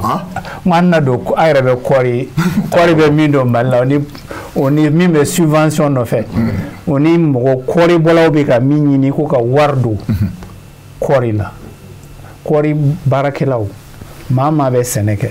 u bɛɛ bɛ mun fɔ ko gouvernement k'u dɛmɛ engrais ka subventionné engrais bɛ subventionné joni bɛ impôt sara Mali la min b'a to ko gouvernement bɛ se ka engrais subventionné an b'aw ɲininka kɛ puisque kuma dɔw bɛ yen i tɛ se k'a fɔ ko nin ye sanu place ye mais an bɛ se k'a lajɛ fana an ka jamana bɛ ka balo. an ko gouvernement ka wari de don agriculture la an m'o de fɔ wa an ka gouvernement ka wari ɲini ka engrais san an m'o de fɔ wa an ka gouvernement ka wari ɲini ka baara kɛ gouvernement bɛ wari bɔ min bɛɛ b'a fɔ ko an bɛ impôt sara mais jɔnni bɛ impôt sara. Sibi bɛ impôt sara. Sibi bɛ impôt sara o ni jɔnniw. Société minnu bɛ impôt sara Mali impôt a bɛ bɔ société minnu sigilen don ka plaqué k'u da la ka plaque k'u da la minnu dɔnnen don impôt bɛ mɔgɔ minnu dɔn n'a kalo sara impôt bɛ se ka taa yɔrɔ min na ka taa wari ɲini k'a fɔ k'an sigilen bɛ ka nin wari kɔnɔ o bɛ bɔ min donc société minière oui donc c'est vrai an ɲɛ t'a wari la mais wari bɛ don Mali kɔnɔ a tɛ se ne ma a tɛ se ma mais a bɛ s'an bɛɛ ma. mais Diallo de ko k'ale ɲɛ tɛ k'ale awɔ ne y'o de fɔ ne fana ɲɛ t'a la o ɲɛ t'a la ɲɛ tɛ sanu na o mais i ɲɛ t'a la tiɲɛ don mais fɛn dɔ bɛ ka kɛ jamana na n'a fɔra ko Mali bɛɛ sɛnɛkɛla Mali 80% o tɛ sɛnɛkɛlaw ye sɛnɛkɛla bɛ ko subvention de l'engrais o miiri o wari bɛ bɔ min donc an bɛ jamana na an bɛ sɛnɛkɛ jamana na jamana fanba ye sɛnɛkɛlaw ye mais sɛnɛ gouvernement ka subventionné gouvernement ka dɛmɛ d'u ma donc e yɛrɛ bolo nafolo bɛ bɔ ne ko de a bɛ bɔ min dɔ bɛ bɔ gouvernement bɛ wari min sɔrɔ en tout cas sanu wari min bɛ don gouvernement na dɔ bɛ taa o la parce que ne ɲɛ tɛ wari sɔrɔ yɔrɔ la gouvernement na puisque an ka wari t'an ta ye donc an tɛ se k'a fɔ ko gouvernement bɛ a dilan an t'a dilan. Ah donc Diallo dan ye faamu sisan wari t'an tɛ c'est comme sisan an yɛrɛ ka wari yɛrɛ an bɛ mun dilan n'o ta. non non n m'o fɔ n ko de gouvernement tɛ se ka wari ta k'a dilan. comme a tɛ wari dilan wari dun bɛ don sɛnɛkɛlaw la engrais bɛ subventionné fo wari ka bɔ yɔrɔ dɔ de la. donc ça veut dire que baara min sanubɔlaw bɛ ka nafolo min don gouvernement ko a bɛ bɔli kɛ. c'est que n m'a fɔ a bɛ bɔli kɛ dɛ wari tɛ bɔli kɛ o an bɛ fɛn fɛn na wari de tɛ bɔli kɛ mais k'a fɔ ko wari tɛ yen a tɛ bɔli k'o ye kelen ye mais wari tɛ ka don o ye kuma wɛrɛ ye. wari tɛ ka don. o ye kuma na wari kun tɛ don an tɛna se ka sɛnɛkɛlaw subventionné puisque olu de ka ca ni bɛɛ ye donc wari bɛ bɔ yɔrɔ de la forcément donc a kɛra cogo o cogo sanu bɛ wari min don trésor la a ye min fɔ a bɛ don trésor de la mɔgɔ si ɲɛ t'a la mais a bɛ don trésor min na a bɛ kɛ fɛn dɔ ye donc n'an y'a lajɛ a n'a tɛ bɔli kɛ a n'a tɛ bɔli kɛ a bɛ don ye bon n'an y'a lajɛ fana k'a fɔ ko sanu bɔyɔrɔw la parce que an ye min fɔ k'an k'an ka yɛrɛma hɔrɔnya ta donc an ye convention fɔlɔ minnu kɛra a kɛra ni min ye k'an b'an ka yɛrɛma hɔrɔnya ta donc i bɛ na i société i tubabu ye i chinois ye japonais i b'i ka baara kɛ i b'i ka taxe sara i bɛ impôt sara i b'an yɔrɔ d'an ma anw Mali gouvernement anw de b'an ka sigiyɔrɔmɔgɔw anw de bɛ ji d'u ma anw de bɛ courant d'u ma parce que e ma n'a kama donc jamana bɛ jɔ cogo min na jamana bɛɛ la Mali la gouvernement kɛmɛ k'a sigi Mali sigira ni kan min ye ko taxe dɔ de bɛ yen o bɛ kɛ ka dugu développer o de tɔgɔ ye ko patente Guinée y'o de fɔ mais Mali fana comme Mali bɛ cogo min na fana Mali a décidé ko kɛsu kelen de bɛ yen kɛsu kelen donc n'i y'a ta Keɲeba Fekola bɛ impôt sara Fekola bɛ patente sara patente ye Keɲebakaw de ta ye région cercle o ni commune ɲina Fekola patente ɲina 2022 patente a bɛ taa miliyari 2 la Lulokaw Gunkoto de bɛ patente Gunkoto ni Luloka patente olu bɛ taa Keɲeba région kɔnɔ o patente a bɛ taa miliyari 3 ni tila la o ye Keɲeba ta ye nka n bɛ min fɔ a wari bɛ don Keɲeba tɔgɔ la patente bɛ sɛbɛn patente susi kan a bɛ sɛbɛn chèque bɛ sɛbɛn patente bɛ calculer cogo min na a bɛ sɛbɛn chèque bɛ taa a bɛ taa di Keɲeba trésor ma mais n'a donna trésor kɔnɔ Mali de trésor don dɛ Mali de trésor don Mali trésor don a donna ni Keɲebakaw tɔgɔ ye normalement n'a donna ni Keɲebakaw tɔgɔ ye wari fana bɛ bɔ Keɲebaw k'u bɛ ka projet kɛ n'u ko k'u bɛ kuranso de jɔ n'u k'u bɛ ekɔliso de jɔ o projet fana bɛ na o wari kelen kan ka labɔ wari min donn'u tɔgɔ la o kan k'u labɔ ka d'u ma maintenant ne tɛ min dɔn ne tɛ gouvernement baarakɛla ye anw ye technicien de a bɛ o de sɛbɛnnen don Mali jɔra n'o de kan donc code minier fana kɛra n'o de ye donc wari bɛ yen Keɲebakaw ta don Mali ka mɛn ka patente d'u ma maintenant est-ce que n'a donna kesu kono kenyabakaw bi se ka labɔ ne t'o di dɔn a kɔni nana tɔgɔ la parce que a bɛ kesu état gouvernement ye kesu kelen de n'a kalo sara n'a gɛlɛya kɛra fan dɔ la est-ce que a bɛ di kenyabakaw ma wa est-ce que a bɛ kɛ k'o wo datugu wa ne t'o di dɔn. e t'o yɔrɔ jaabi. oui o yɔrɔ komi kɔrɔ madani bɔra k'a fɔ cogo min patati minnu bɛ sara kominiw ye minnu ka sigidala mɔgɔw ye ni a ko bɛ bɔ a sira fɛ je crois que a bɛ se ka nafa caman lase a kominiw n b'a fɛ ka misali kelen dɔrɔn de di en 2016 anw tagala Keɲeba n ye forum mun fɔ ko an bɛ t'o kɛ Keɲeba an y'a sɔrɔ forage 50 o de kɛlen bɛ dugu kɔnɔ ji b'a bɛɛ la mais jiko gɛlɛya bɛ yen o ye jiko ta yɔrɔ ye ka tugu o la courant tun tɛ yen an yɛrɛ ka forum an ma se ka kɛ an taara groupe de ɲini Lulo Gunkoto ka n'a sigi Keɲeba maison du peuple la pour que courant bɛ se ka di an ma forum bannen o groupe tora yen forum tɛmɛnen kɔfɛ dɔrɔn ne yɛrɛ de bolo groupe ne de wulila ka taa avec les gens de Arangolu mɔgɔw ka na ni groupe ye 1 mégawatt ka n'a sigi Keɲeba pour que a bɛ se ka courant di cogo min parce que kama mun bɛ yen o tun tɛ se ka courant di dugulamɔgɔw ma donc o n bɛ se k'o sɛbɛntiya k'a fɔ ko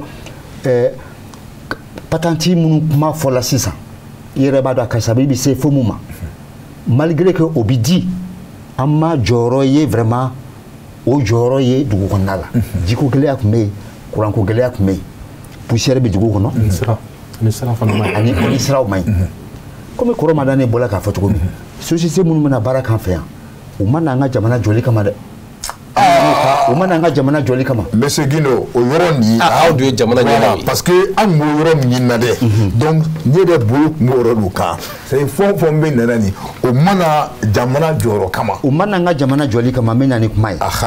vraiment. bɛnkan de bɛ tɛmɛ an ni ɲɔgɔn cɛ papier de bɛ tɛmɛ an ni ɲɔgɔn cɛ contrat de b'an ni ɲɔgɔn cɛ convention de b'an ni ɲɔgɔn cɛ komi kɔrɔ madani bɔra k'a fɔ cogo min société u b'u ka taxe de sara u bɛ impôt sara u bɛ taxe sara Mali de fana y'i jɔ jamanadenw ɲɛma ne de fana bɛ n jɔ ni e ka développement ye donc ni o taxe ninnu sɔrɔla ni o impôt ninnu sarala jamana de fana jɔyɔrɔ ye o ye mais ka tugu o bɛɛ la Jibril da sera kuma dɔ ma ko plan de développement communautaire société yɛrɛ b'a dɔn o hakili la ne nana ka na n sigi nin sigida la ne de kama jama nana firi dugu kan ne de kama mɔgɔw cayala dugu kɔnɔ ne de kama mɔgɔ fasuguya bɛɛ lajɛlen nana ne de kama u ka foro dɔw minɛna donc olu bɛ baara dɔw kɛ hali o sɛbɛnlen tɛ a bɛ fɔ o ma ko responsabilité sociétale des sociétés minières donc o hokumu kɔnɔna la société minière caman bɛ baaraw kɛ u bɛ nakɔw dilan k'a di musow ma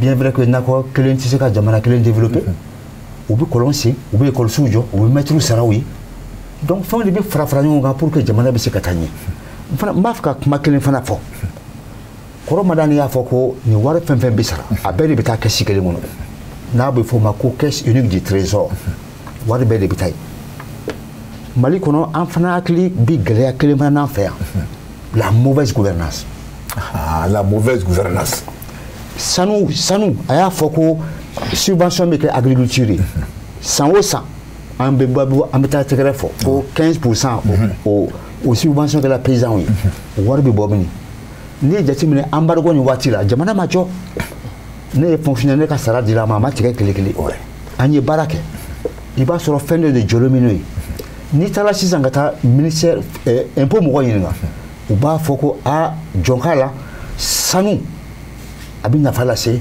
jamana ma ale de ye jamana ta nin waati la hali ni wari bɛ jɔ ni wari tɛ taa a taa sira fɛ ou bien a tɛ kɛ sira ɲuman ye a tɛ se ka nafa lase jamana ma dɛ ne bolo an bɛ kuma mun lamɛn sisan k'a fɔ sanu tɛ nafa ye an kan ka mun fana fara kɛlɛ kan a ka don a donda fana fɛ Ok, on va tomber ɲininkali min k'i la directement o ye minnu fana bɛ damanda la ka baara ninnu kɛ sisan nɔ donc olu ka baara nafa ye fɛn jumɛn olu jɔda ye jumɛn ye bi na sanuko in na an'u ka se ka fara ɲɔgɔn kan k'u encadrer cogoya min na u ka ko bɛ se ka don ba la u bɛ se ka nafaba bɛ se ka se jamana ma n b'o lase e ni Jalo bɛɛ ma.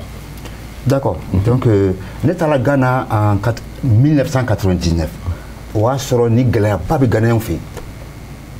Ghana i b'i to kungo kɔnɔ chauffeur bɛ mobili jɔ directeur bɛ bɔ a b'i boli i t'a dɔn mun don o y'a sɔrɔ a b'i damabaarakɛlaw de gɛn a fɔlɔ kana taa baara kɛ yɔrɔ min u bɛ taa baara kɛ a fɔlɔ ka sariya min bato o t'a bato Ghanaiens sera ka fɛɛrɛ sɔrɔ o t'a la sisan u ye banque créé u ka jamana kɔnɔ mun bi olu ka sanu bɛɛ lajɛlen san orpailleur yɛrɛ tɛ se ka wuli Ghana k'a fɔ k'i bɛ taa ka sanu feere kɔfɛ i obligé don i diyagoyalen don i ka taa sanu feere o banque in de la une banque qui s'appelle pour Precious Metal donc PPMC. Voilà PPMC donc sanu Ghana damandala sanu bɛɛ lajɛlen de bɛ feere o yɔrɔ la Burkina bɛ y'a daminɛ sisan olu y'a ɲɔgɔnna créé o ka yɔrɔ la donc o hukumu kɔnɔna la jamana bɛ se ka sanu dɔ sɔrɔ k'a bila ka trésor la o sanu dɔ mun bɛ feere o banquiw la o dɔw bɛ se ka to trésor la jamana fana bɛ sanu feere kɔfɛ a bɛ se ka donc an ka miiriya fana filɛ hali ni an bɛ société min an ye société min kuma fɔ nin bɛɛ b'a kɔnɔna la ani orpailleurs fana ka baara kɛ ɲɔgɔn fɛ Mali ta ye cogo jumɛn ye sisan Mali sariya bɛ yen an ka sariya mun bɛ dugu jukɔrɔ nafolo baara togoyaw ɲɛfɔ damadala baaraw fana ka yɔrɔ b'a kɔnɔ donc an y'a f'u ɲɛna dama baara tɛ kɛ yɔrɔ bɛɛ la yɔrɔ de bɛ sugandi ko o yɔrɔw sugandi ko olu yɔrɔw fɛsɛfɛsɛ ka taa ninnu baarakɛla ninnu bila yen mais bi bi in na an dɛsɛlen don jama ka ca an ma a bɛ bɔ fan bɛɛ fɛ u bɛ baara kɛ yɔrɔ bɛɛ la u tɛ impôt sara u tɛ taxe sara. mais n'a ye banque in créé est-ce que o tɛ lafiya las'u ma. donc n ye a fɔ n ko an bɛ baara min na a bɛ san 2 bɔ an kun hakilinata de tun y'o ye parce que an ye hakili falen caman kɛ k'a fɔ ko nin ye yɔrɔ ye ni an ye a don da la ni an y'a don ba la a bɛ se ka kɛ komi bagan mara a bɛ se ka kɛ komi sɛnɛ a bɛ se ka nafa caman lase a baarakɛlaw ma a bɛ se ka kɛ sababu fana ye an bɛ fantanya kɛlɛ donc o de tun y'an ka laɲini ye donc an ye baara dɔw daminɛ Sibi yɛrɛ b'a kalama ani ale ye baara dɔw kɛ Sadiola fan fɛ pour que ninnu bɛ se ka taa baara kɛ yɔrɔ sugandilen dɔ la olu bɛ sanu mun bɔ ale bɛ se k'o san nɔgɔya la a fana bɛ se ka taa feere sɔrɔ ka tɔnɔ sɔrɔ. Ok Bokar voilà an bɛna kuma d'i ma rapidement parce que téléphone cilaw baara ko caman de b'a fɛ ka directeur ɲininkali kɛ quoi. D'accord min ye dama baara an b'a fɔ ma tubabukan na orpaillage bon c'est un secteur min don a ma encadré a ma organisé bon n'i y'a jateminɛ mɔgɔ dama min bɛ baara kɛ dama na selon les statistiques c'est plus d'1 million de Maliens. Vous voyez déjà 1 million de Maliens. Secteur même qu'on peut créer, même pas l'agriculture. Bien vrai qu'on dit que le Mali c'est un pays d'agriculture. Bien que Amavo Mali est Sénégal jamana mais bibi na Sénégal bec somoro do be damanda la. Il était Sénégal sur Bimala, car somoro do te damanda la. Ati tous les villages Sénégal kalo jolé. Kalo saba kalo nani. Kalo seginto Sénégal bɛna mun baara kɛ. Bon sisan maintenant Sénégal i bɛ mɔgɔ sɔrɔ damanda la a bɛɛ Sénégalais ye code minier y'a exigé hali sisan gouvernement ye message dɔ kɛ ni samiya sera dama ka datugu donc maintenant pour que mɔgɔw ka segin ka taa sɛnɛ la bon maintenant n'i ye plus d'un malien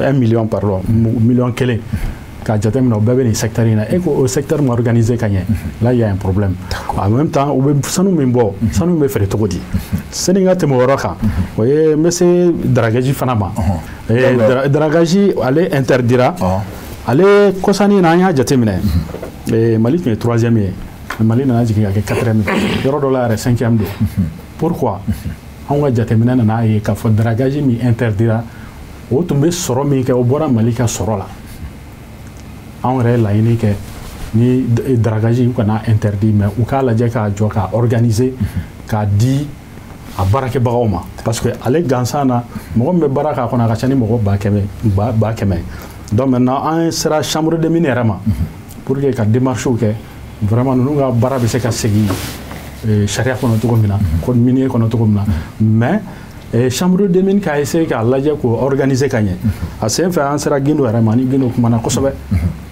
vraiment a ye baarakɛla a y'u hakili sigi kosɛbɛ a kuma caman yir'u la k'a fɔ jamana bɛna réflexion k'a kan réflexion in kɔfɛ n'a nana yira k'a fɔ u bɛ se k'u ka baara kɛ mais u ka encadrer ka ɲɛ o réflexion bɛ sen na. ok n hakili la k'a fɔ an bɛna kuma di aw ma tuguni donc an ye waati dɔ ta ko téléphone cilaw donc Abbas Kulubali ale b'a fɛ ka monsieur Abbas i ni su.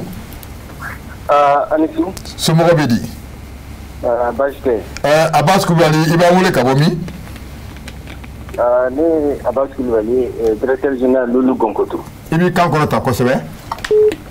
ne Abbas Kulubali le directeur général de Lulu Gonkoto. Lulu Gonkoto. Le directeur général de Lulu Gonkoto. Voilà. O y'a entreprise o société wɛrɛ quoi minière. Ah d'accord. Ok. Ɲininkali b'i bolo wa. Allô. Oui monsieur Kulubali an kulo b'i la. Ok. Bisimila. Vraiment comme an donna san kura la. n'o ye silamɛ sankura an b'o foli kɛ. Awɔ.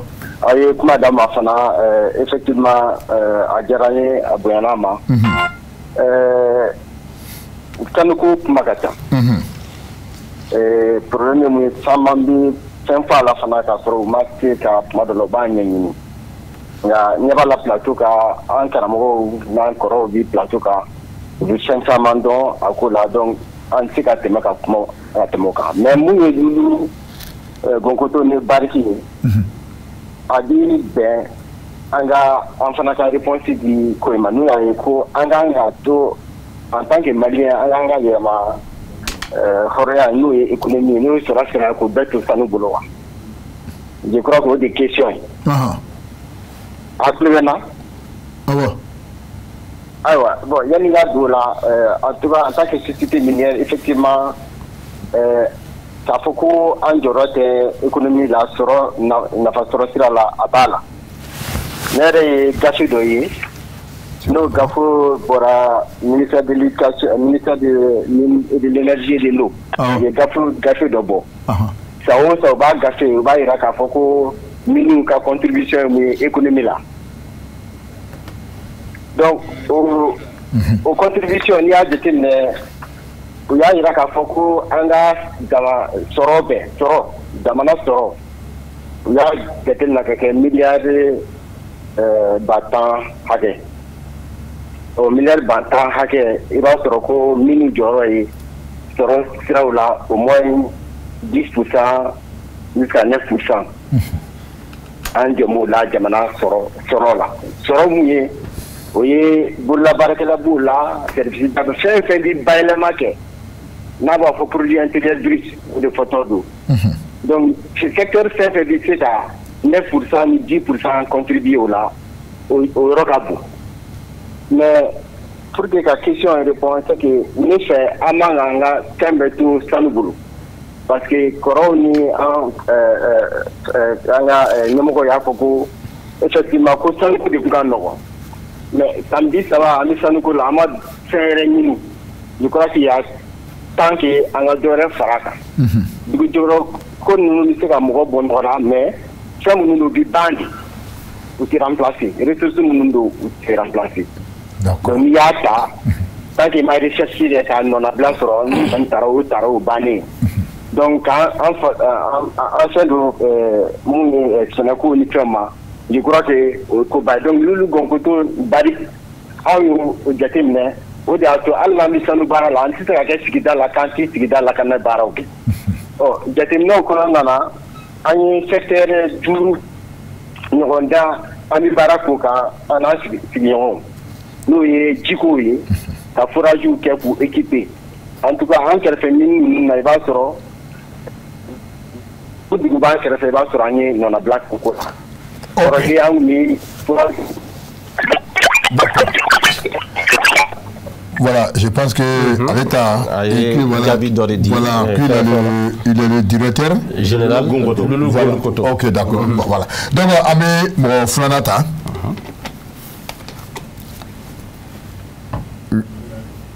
Ah, d'accord. Ok, d'accord. Ben, si ça, Bogar, on met Diallo à côté là. Voilà, Diallo, on va donner un bla. Voilà, d'accord, ok. Dans ma tame, c'est qu'on a fait signer. Parce que nous, comment on peut faire et qu'à raffinerie, voilà, m'a fait cadeau, parce que comment ça m'a fait. Maintenant, il y a des détails de qu'on vas-y. Ok, d'accord. Donc, maintenant, dans ma baraka. Voilà, il y a un dragage. Voilà, bon, il y a un dragage, il faut. C'est code minier là-bas, voilà. Il y a interdit. Bon, on a une réflexion qui a fait activité milo, à tout moment c'est interdit, mais chambre de mine de tout le monde a voulu qu'il joue à jouer là.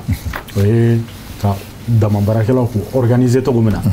Ou que baraque là be environnement ka tout comme ça, ka faire ni fawini, ou c'est que baraque tout comme ça ka sur manchani do sigida là. Bon, on en a au Ghana. Et orpaillage professionnalisé les nédos. Orpaillage quel est notre bara, il t'a à carte de bidima. Il t'a dégué notre il veut chauffeur mobile chauffeur dégué tout comme ça. Il veut former quand il y a un produit chimique mais on va te utiliser, on va te beaucoup mieux. Donc maintenant si ça il y a mariage avec dit mais ta barague. Mallah au manque béa. Il n'y a pas d'école professionnelle dans l'orpaillage. Donc on a décrié ça qu'il est temps que Jamana Khalaje il secteur même au million quel mais baraka konnala o kol sauter même c'est comme au formal na kera kaloro ça c'est un grand problème. Donc jamana ka essayer ka au laje ka essayer pour organiser encore davantage en même temps la production mais nous c'est gabo jamana ka caisse nationale dossier na formation qui na photo comme avec la société patrimoine no créera ka c'est ka dama sanu santo comme c'est-à-dire toi au lieu que tu faire de façon moroma jamana kasa ali jamana reba exporter ça ça bébé na fala c'est jamana ma quoi d'accord voilà OK Bogan am ta voilà je suis en fait c'est non am quoi allez mana allô est là allô OK allô Anchou. Ouais, allô. Ah, Madou. D'accord. Ah, Madou Anchou. Ah. Bon. Allô Anchou. Ah, c'est moi Bedi. Manchou, laisse-le là. Ah bon, d'accord, il quand voilà. Et ben vous Kabomi. Voilà. Kabo Kati. Kati. Ah, d'accord, OK. Comment vous voulez? Ah ouais.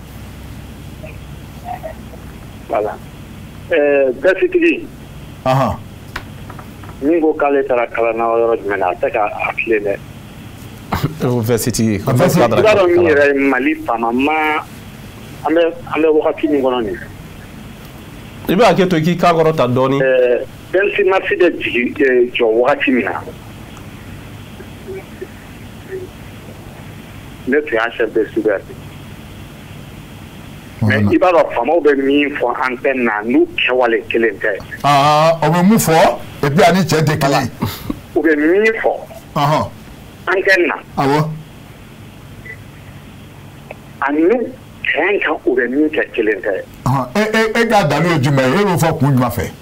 Mais comme si ça malikura comme Jolen faire. Malikura quoi?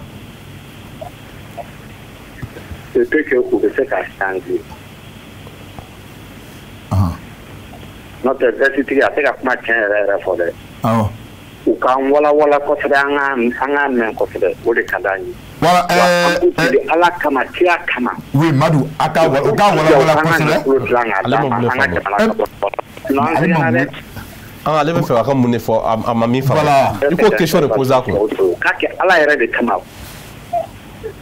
Ah mais ega kuma ego ko ka ala kama ko ka awala kam wala sami ko lawa awa akira kama ah voilà ay bana sugu reka sanu go dun sawo bana sugu ni la ram na wi reka ka ala reka ma kam go tegana bon peut-être ama voilà OK d'accord lui c'est plein d'accord amé doreta allô Anchou. Ouais. Allô Anchou. Walaikum salam. C'est moi qui dit. Ah, il dit quand on t'a conservé. Allô, il quand on t'a mis la main.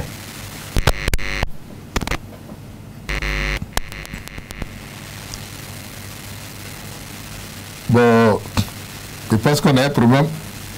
On a un problème avec Alou. C'est ça? Voilà, d'accord. Donc, ça ne gagne pas là. Ma photo dit. Ouais, allô, Amchou.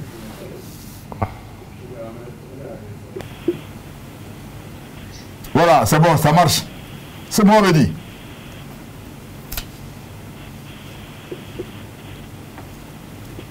Allô? Bon, il y a qui l'a fait téléphone co. On va faire un enfant donné. Voilà, on va du côté de voilà, PDG de Marina God. Voilà. Ok, parce que fait amener une galère mais la bibina ni jatemne ke e ka société civile ni sisan cɛ est-ce que yɛrɛ dalen b'a la k'a fɔ baara minnu bɛ ka kɛ jigi bɛ se ka da min ye sanuko ka jamana kɔnɔ min bɛ se k'i jɔ ni an ka jamana nafasɔrɔ sira ye.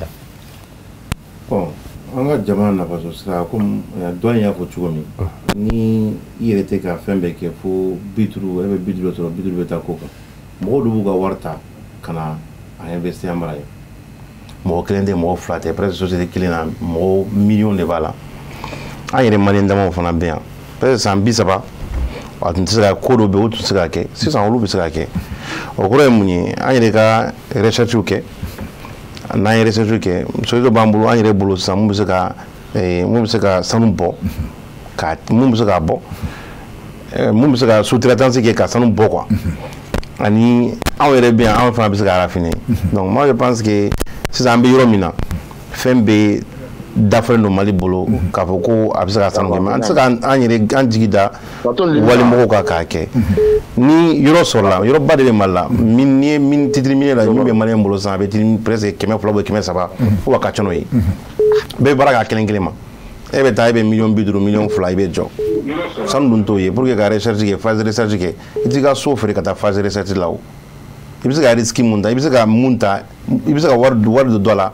mun t'i ka sunɔgɔ bali donc bɛɛ bɛ dɔɔni de bɔ 100 o 100 ni kelen b'i bolo la o ye jɔyɔrɔba de ye donc an kan k'o mɔgɔw de ɲini ka recherche kɛ ni recherche kɛra ka sanu ye k'a fɔ ko sanu dadora sanu donna a b'a kɔnɔ an bɛ mɔgɔw ɲini tuguni ka exploitation kɛ o la bɛɛ bɛ na a ka farankan ye a bɛ fara ɲɔgɔn kan bɛɛ bɛ na a ka farankan o de kɛ an bɛ ka kɛ kelen kelen n'an bɛ fara ɲɔgɔn kan o de b'a kɛ k'a fɔ hali 50% min bɛ to ko kan a bɛ to Mali la maa de bɛ k'an faamuya. mais e kelen o komi a y'a fɔ ko tu es le seul bɛ taa nin fɛnw bɛ yen ko e kelen est ce que i y'a fɔ ko nin bɛ se ka faamu cogo di. bon ne kelen mun ye ne kelen kɔni ye risque mun ta o ye ka raffinerie de jɔ bon raffinerie tɛ se ka kɛ mɔgɔ min bɛ ni sanu ma se ne ma a tɛ raffiner o. ni dɔ ma se ma. ni sanu ma se ma. jɔn ka lase ma. donc mun kan ka lase ne ma sisan an kɔni basé no mun kan an ka business basé no mun kan bi bi in na o ye bolola baarakɛlaw o ye artisanaux ye damansɛnnaw an bɛ damansɛnnaw ka sanu de san anw tɛ miniba ninnu ka sanu san donc damansɛnnaw de kan ka sanu an kan ka o de raffiner o de kan ka s'a ma fɔlɔ. d'accord ko ne kan ka s'a ma fɔlɔ t'i ka kuma latigɛ i b'i hakili to o yɔrɔ la dɛ i y'a faamu ko Kuyate b'an encore Ancho Kuyate Ancho allo Ancho oui allo wa Ancho somɔgɔw wa somɔgɔw bɛ di Ancho an b'a i b'a wele ka min Kuyate. oui ne tɔgɔ ko Faraba Layi Kuyate ne bɛ bɔ Yanfoyila cercle kɔnɔ n bɛ bɔ Kalana ni Mali mini fɔlɔ bɛ yɔrɔ min na donc n b'a fɛ ka question dama dama poser mɔgɔw kun. Vas-y, merci beaucoup. Question posée. donc ne b'a fɛ ka n da don baro la min ye damabara koɲa ye. I ko ko ka question posée. Voilà, parce que n'i y'a ye bi anw yɛrɛ sɛgɛlen don damabara kɔnɔ Mali damabara yɛrɛ hukumu kɔnɔ Mali sanu tɛ ka se ka kɛ maliyɛn yɛrɛ ta ye parce que minnu bɛna damabara la Mali kɔnɔ olu yɛrɛ tɛ maliyɛn olu de bɛ ka anw exploiter ka bɔ ni Mali sanu ye da wɛrɛ fɛ min tɛ ka bɔ ni Mali sanu bɔdaba ye.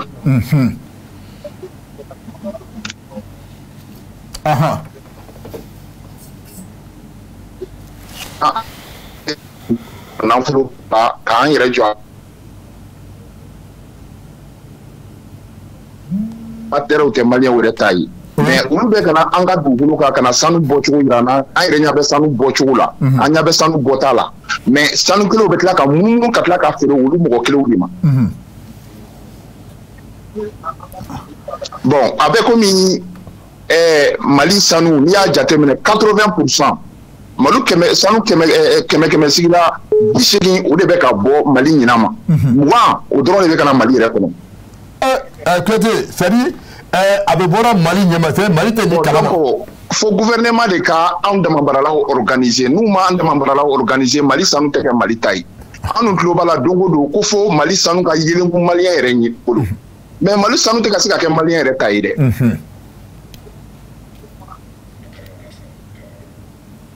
parce que Mali sanu filɛ n'i y'a jateminɛ sanubara yɛrɛ hukumu kɔnɔ Mali ye premier de sanuko la diɲɛ bɛɛ parce que anw maliyɛnw tɛ baara la mɔgɔ si bara sanuko la mais bɛɛ de bɛ baara la anw bara yan mais anw tɛ ka se k'an ka sanu yɛrɛ nafa sɔrɔ dunanw de bɛ n'an jɔ sanubɔ la olu de bɛ sanu prix sigi olu de bila ka sanu kelenw ta ka taa n'a ye sanu tɛ se la yɔrɔ la an damabaralaw bɛ ka min bɔ hali société minière tɛ k'a bɔ bi an bɛ yɔrɔ min na komi wa n ye cɛ mankan mɛn ko mɔgɔ 1 million de bɛ dama bara n'o ye Michel Diallo ye mais n b'a fɔ a ɲɛna 3 millions de bɛ ka dama bara bi maliyɛn 1 million 2 étranger 1 million 1 mais maliyɛn 1 million 1 étranger 1 million 1 de kɛlen ka maliyɛn 1 million 2 bala bara la k'u bolola sɔn u yɛrɛ bara nafolo la ka tila ka sanu ta ka taa n'a ye parce que dunan de bɛ sanu prix sigi an fɛ yen anw fɛ burusi kɔnɔ n kan tɛ duguba kɔnɔla ma n kan bɛ burusi kɔnɔla de ma an bɛ baara de kɛ olu ye olu de bɛna n'a baara matériel olu de bɛna ni produit ye fana ni an bɛ produit minnu utiliser anw yɛrɛ bɛ ka produit utiliser an bara an tɛ produit conséquence an tɛ produit min dɔn parce que an b'a ye olu de la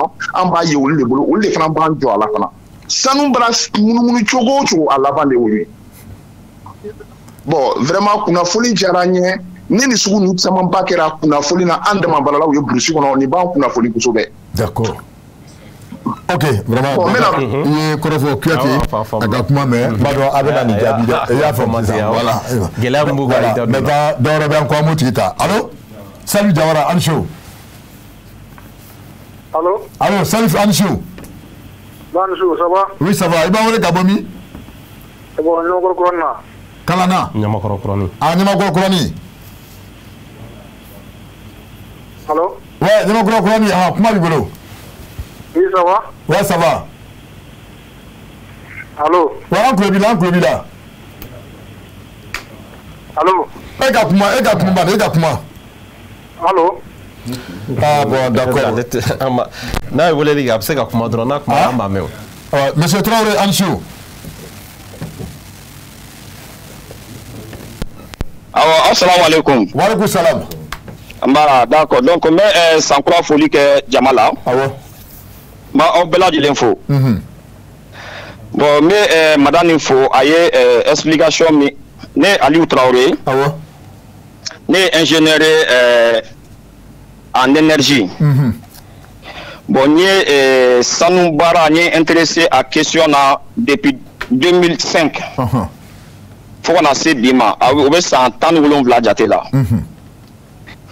Bon, n ka baara yɛrɛ kɛ sanu industriel usine na o daminɛna san 2009 bon o wagati sanu kun bɛ 85,5 gramme 31 na bon an bɛ donni min na komi bi an bɛ ka kuma wagati min na sisan sanu gramme 31 a taara se fɔ 1,1 ani 20,000 ani 60,000 ani 20,000 ani 70,000 voilà donc sisan n'i y'a jateminɛ a bɛ n'a fɔ c'est à peu près 2 fois le prix aujourd'hui bon maintenant madame ye kuma min fɔ ne bɛ taa un peu dans ce sens c'est-à-dire olu ye baara kɛ ka convention sigi u ye baara kɛ ka fɛrɛ kɛ pour que Mali ka nafa bɛ se ka sɔrɔ sanuko in na cogo min na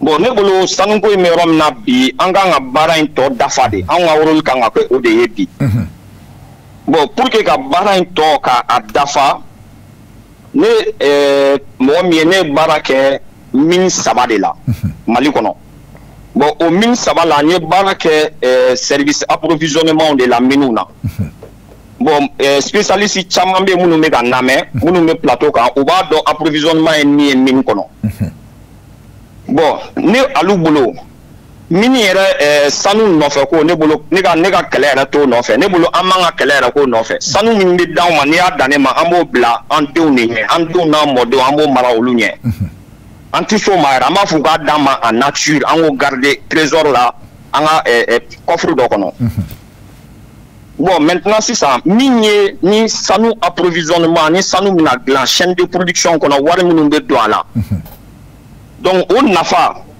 ne bolo de ka bon jamana kan kosɛbɛ ka tɛmɛ sanu yɛrɛ kan o ye ne ka jate ye fɔlɔ bon maintenant n bɛna jateminɛ dɔ ka fɛn dɔ fɔ aw ye chiffre dɔ fɔ c'est à dire que miniw na bi Mali kɔnɔ mine 13 jate de bɛ baara la bon o mine 13 min bɛ baara la n'i y'a jate minɛ mine kelen kelen k'a ta miliyari 7 la fo ka taa se miliyari 17 ma. Kalo kalo ni mine ninnu b'o de dépenser c'est-à-dire que sanni ani service dɔrɔnna mine kɔnɔ bon n'i y'a jate n'i ye jateminɛ k'o kan ne ye jateminɛ kɛ k'a bila dɔrɔn an k'a kɛ miliyari 10 ye dɔrɔn bon o miliyari 10 na kalo kalo mine b'o min dépenser an k'a ɲini ko bon o miliyari 10 na miliyari 8 ka to Mali kɔnɔ yan allo oui an kulo bila kuma. Voilà, donc milliard chacun gâteau Mali qu'on a. On va dire malien société au ma. Bon, nous au milliard chacun claque la malien société au niveau entier. À la chala fait au chama bon Mali ga sengela. OK. Bon, au besega claque matérialiser tout dit. Allô? Voilà, d'accord. Voilà, au besega matérialiser ni ferré mais au ferré. O de kan ka kɛ ni contenu local nin ye ka caractère dɔ k'a la n'o ye diyagoya ye société minière kan k'a f'u ye o société minière kan k'a f'u ye ko bon a ye sanni kɛ an ka société locale fɛ diyagoya allo oui allo d'accord ok allo? Je pense que avec voilà allez avec la contribution d'accord allo allo bon Sibiri Traoré. Alors, monsieur Traoré. Bah, Sibiri ah, entier. Allah va s'engager dans. Ami. Il va on est d'abord monsieur Sibiri. Gudo mu fo ni ça. Ah? Ban ko ta fa. Gudo mu ko ban ko ta fa foro la. Awa. An kan go oro ri tete ne ça. Parce que peu mun bi ani te dem ko tete. O ko krene ko. Donc faut ka par non ga di ça. Awa. Donc les scènes minières pour les scènes artisanales numbo scènes artisanales numbo donc les gens on se casse tant que mina ka fara ɲɔgɔn kan n'a farala ɲɔgɔn kan sisan maintenant ta stocké banque ninnu kɔnɔna na mais artisanal ninnu de kan ka fara ɲɔgɔn kan ka prix kelen sigi a la n'olu sigira la a bɛ se k'a san o la sisan maintenant ka stocké banque kɔnɔna n'a stockera banque kɔnɔna la sisan maintenant d'accord a bɛ bɔ ka feere kɔfɛ n'a feerela kɔfɛ a bɛ tila to wari ninnu min sɔrɔ a la dɔ bɛ tila sɛnɛkɛlaw ni ɲɔgɔn cɛ d'accord o bénéfice ok Bokar o ye ne ka kunbɛli kɛcogo ye quoi ok d'accord mɔgɔ min ye téléphone ci ala b'a ɲɛ ka d'a ma ok attends Ami an bɛ dɔ wɛrɛ ta dɔ wɛrɛ bɛ yan ok d'accord je pense que téléphone ci la d'accord ok an bɛ mɔgɔ laban ta allo allo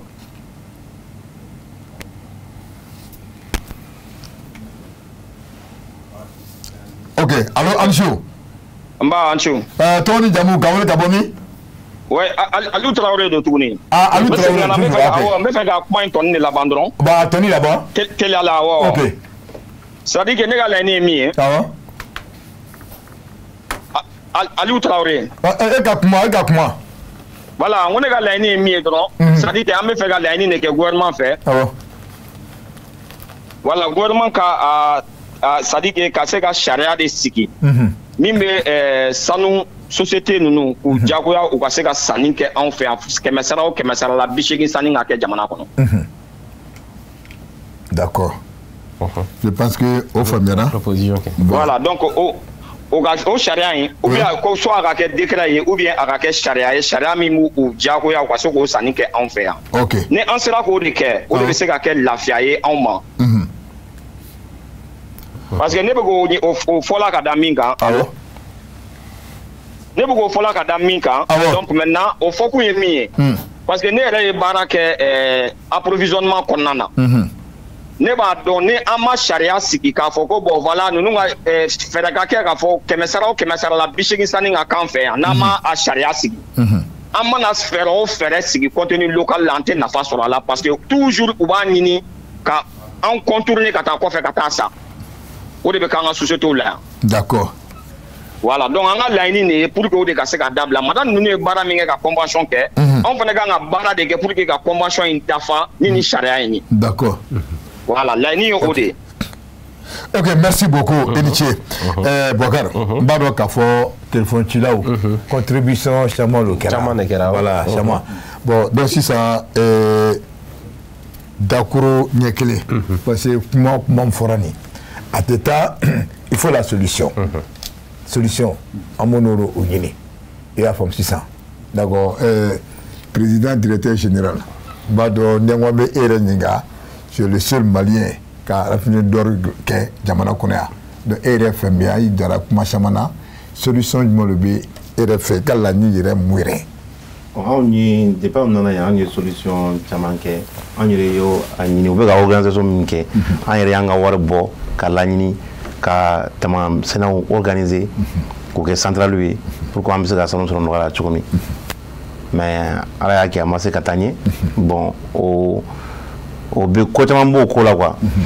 Il faut dire hein, voilà, tout le monde qui nous écoute hein, voilà. Non, il faut dire ce que tu méga moufo comme monsieur Gillo Damarala ani euro flabe ani anga wardo euro flabe la Sadio la bola ani kangaba marala o bola mais a premier demander na euro de flo o ka ou lieu organiser o te ñon fait ben tout ñon tché quoi.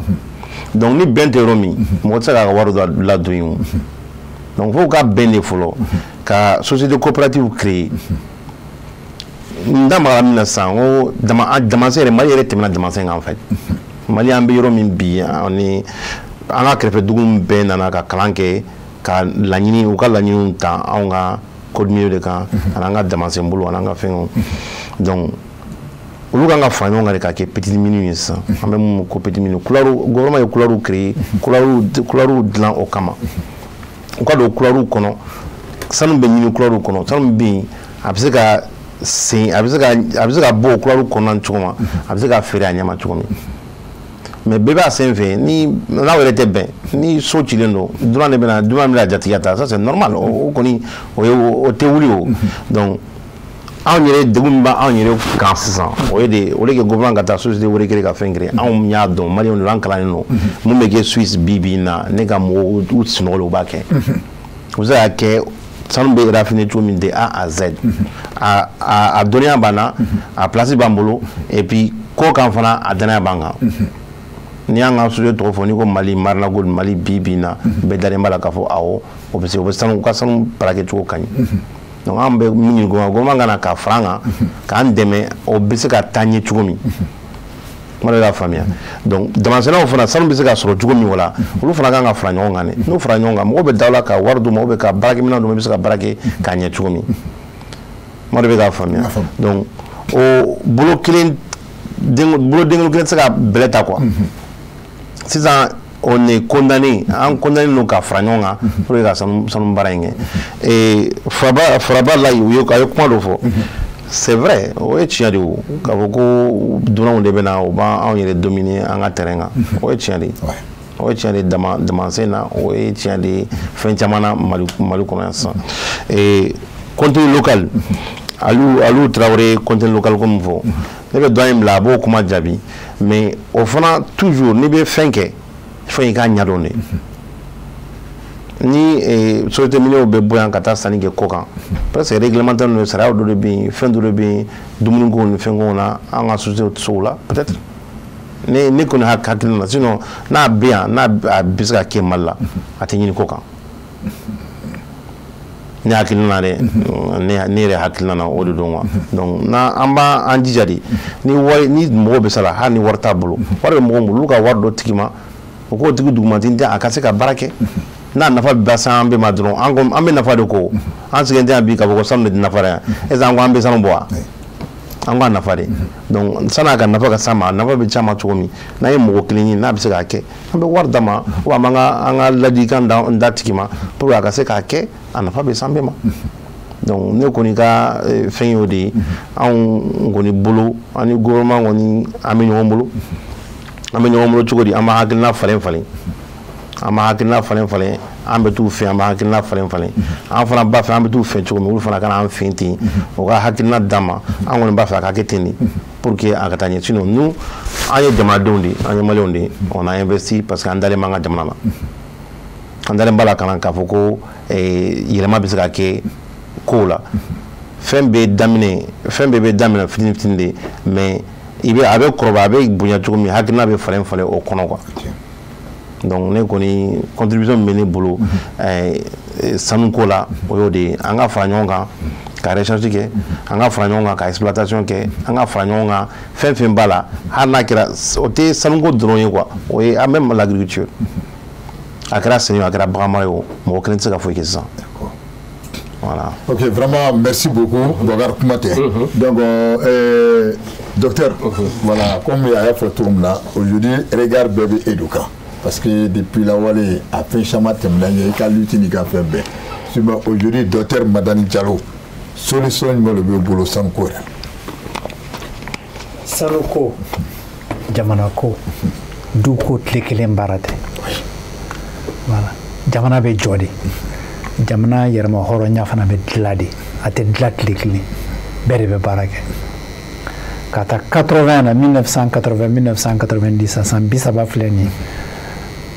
On a génération an sigi an k'an bɛ sanu de ɲini k'a bɔ parce que a fɔra an ye ko fani damasɛnɛw bɛ kuma ko sanu bɛ Mali la damasɛnɛw bɛ yɔrɔ bɛɛ ne ko mais o ye tiɲɛ est-ce que a bɛ nafa se mɔgɔ ma ko a bɛ nafa lase n'a bɛ nafa se minnu b'a baara la mais a tɛ nafa ba se maliyɛnw ma parce que dama bɛ yɔrɔ min na ma mɔgɔ si ye min nana ni miliyari kelen ye ko n bɛ kuranso jɔ a bɛ nafa se mais a nafa tɛ se ka jamana donc anw y'a ɲini o de la ka baara kɛ pour que minnu ka sɔrɔ ka mɔgɔ ɲini minnu b'a bɔ 80-90 min temps de sɔrɔla olu de bɛ exploitation na minnu farala ka 90 kɔfɛ o ye gunkoto ye o ye fekola ye o ye kɔmana ye n'o tɛ a tɔ bɛ sɔrɔla an ka o baara kɔnɔ o wagati tɛmɛna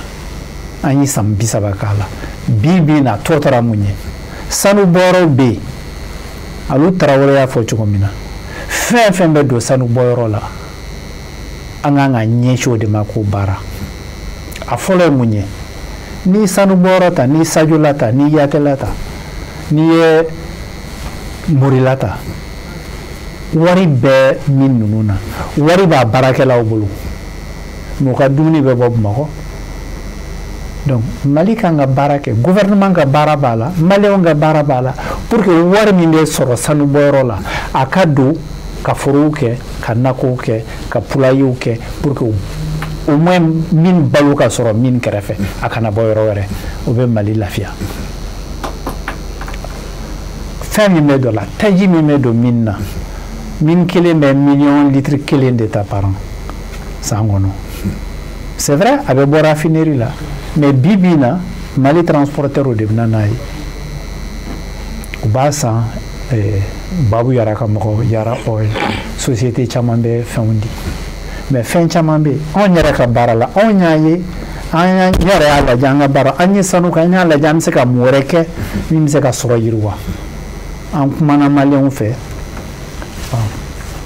Sidibe kun ye patron ye fɔlɔ a y'an dɛmɛ an ye maliyɛnw organiser an sera ka mɔgɔ 60 fara ɲɔgɔn kan u ye wari d'an ma an ye laso usine jɔ parce que na sanu bɛ bɔ a produit fɔlɔ ye laso ye ne ye baara kɛ étranger la ne ye baara kɛ société caman na donc n'an taara sanu ɲini yɔrɔ o yɔrɔ i b'a lajɛ fana i fanfɛla la laso jumɛn bɛ yen yɔrɔ jumɛn bɛ se ka kɛ laso ye mini fɔlɔ min kɛra Mali la o tun ye Siama ye c'était 1987 a yelen an ye mɔgɔ fɔlɔ minnu bila ka taa lajɛ n'an bɛ se ka laso sɔrɔ Sikaso région na c'était Moribo Kulubali ala ka hinɛ a la o ni Amugo Gindo ale bɛ Canada sisan olu de taara Sikaso région la k'a lajɛ n'an bɛ se ka laso bɔyɔrɔ sɔrɔ a la an m'a sɔrɔ mais comme anw ye sanu bɔyɔrɔw kɛra anw ye laso bɔyɔrɔ jɔ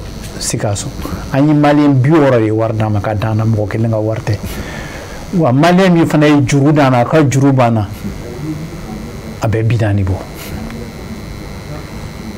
donc anw de fɔlɔ Afrique de l'Ouest et de l'Afrique du Centre anw de fɔlɔ ye laso usine jɔ maliyɛnw de y'a jɔ ne kelen tɛ dɛ mɔgɔ m'a fɔ mɔgɔ 100 de ka wari b'a la bɛɛ farala ɲɔgɔn kan u ko k'u bɛ wari di k'u b'a dɔn ko an tɛn'u ka wari ŋanamu parce que baara bɛ kɛ usine jɔra mais mɔgɔ min tun bɛ mais société kelen de bɛ diɲɛ kɔnɔ min bɛ diɲɛ bɛɛ laso bɔ ka tɛmɛ bɛɛ kan olu de wulila ko bɔn ko parce que olu de ye minnu fourni kabini Siama bɛ daminɛ depuis 1990 olu de bɛ laso di ye u sigilen bɛ Ghana min fɛn bɛɛ bɛ olu de bɛ laso d'u ma anw y'an ka laso yɔrɔ sigi anw n'olu de bɛ compétition na donc olu ye min fɔ na gouvernement ma wuli ka an dɛmɛ an tɛ se société bɛ sɛgɛn na an bɛ production na an y'a projet daminɛ 2008 a san 14 de filɛ nin ye a san 14 na 14 de filɛ ɲinan ye san o san an b'a fɔ actionnaire de u ka wari de d'an ma u bɛ wari di fana pour que au moins an k'a yira diɲɛ na ko sanu bɔra Mali la mais a phase filanan a sen filanan ye min ye an b'an jija fɛn fɛn bɛ don sanu bɔ la a ka sɔrɔ Mali la. Voilà. An bɛ min ɲini gouvernement fɛ parce que n'i bɛ sanu bɔyɔrɔ sanu usine ye min ye baara kelen tɛ an b'a fɔ mine mais mine ye baara caman de ye plombier bɛ yen électricien bɛ yen mécanicien bɛ yen terrassement bɛ yen ninnu de bɛ mine baara kɛ parce que n'i bɛ mine na dingɛ de bɛ se n'a dingɛ bɛ se pelle-bolilaw bɛ yen n'i ye bɔgɔ bɔ a bɛ kɛ camion de kɔnɔ camion b'a ta. Donc, chauffeur B, na camion bed là, mécanicien B, électricien B, na tarakata usine na, abtake machine kono, ou ba ke mouye, katla ke dagaba de kono, o daga kono, jibe farakan, bon jibe na tuyo de fait, na ji faralakan, acide be farakan, la chaux be farakan, avec nyami, donc au baran.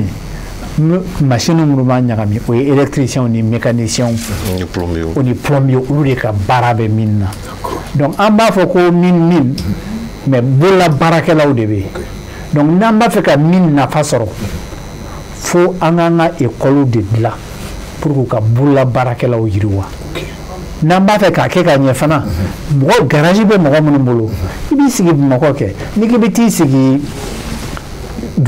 mine kɛrɛfɛ foyi tɛ yen sira tɛ yen courant tɛ yen donc i ka baara bɛ gɛlɛya i bolo bon anw ko de société minière k'o kɛ mais olu ka baara t'o ye o an y'an ka yɛrɛma hɔrɔnya de ta k'an bɛ maliyɛnw de dɛmɛ donc gouvernement de kan k'i jija pour que mine kɛrɛfɛ baloko bɛ ɲɛnabɔ cogo min na u ka ɲɛnabɔ ten courant ko bɛ ɲɛnabɔ cogo min na électricien kan ka se k'u ka baara kɛ courant mécanicien k'u ka baara kɛ parce que nin bɛɛ ye marché de ye min bɛ se ka di maliyɛnw ma.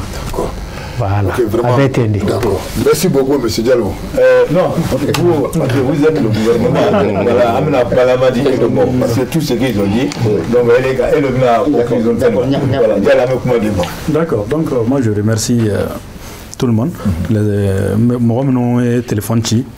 Voilà, donc maintenant, on est à proposition avec Faire Mali qui est maintenant en train de se battre pour que l'ordre du Mali puisse briller pour les Maliens. Étant leur consultant, on a fait beaucoup de séminaires, beaucoup de rencontres. Maintenant, fin follow attiré du ça c'est, voyez, contenu local, c'est-à-dire grand-père Madani a photo comme ça, c'est le coût de production. Mais exemple le dauma, mine d'obé, intena mine torofo, ou la production annuelle, ça avait 700 000 onces. Bon, on convertit en tonnes, ça dans les environs de 21 tonnes. 28 tonnes, pardon. Bon, maintenant, nous, le prix, nous avons aussi prix de à Warbe 645 milliards. Milliards qui m'auront milliards qui oui, Warbe Fralayon a sur dépensé ma boîte. Maintenant, nous avons 70% de coût de production. Coût de production, et Warmindo dépense Bella Jelena. Un peu bola, la chaux bola, ciment bola, il y a dépensé fait un fait, Sarah bola. 70%. 70%, nous avons calculé sur 645 milliards, ça fait 450 milliards. Oui, électricité, carburant. Donc maintenant, aux 450 milliards, il y a une affaire sur la Kosovo, telle que la chose, ça m'a la diagouya, que Simon Sayan, que Mohamed Barake Minna Wake Yankawi. Société de sous-traitance ou Malien société, oui. Donc maintenant, il faut avoir chaman sur les 450 milliards en forme de contenu local. Il y a 450 milliards, 645 milliards, il va rester 190 milliards. C'est comme on bénéficie.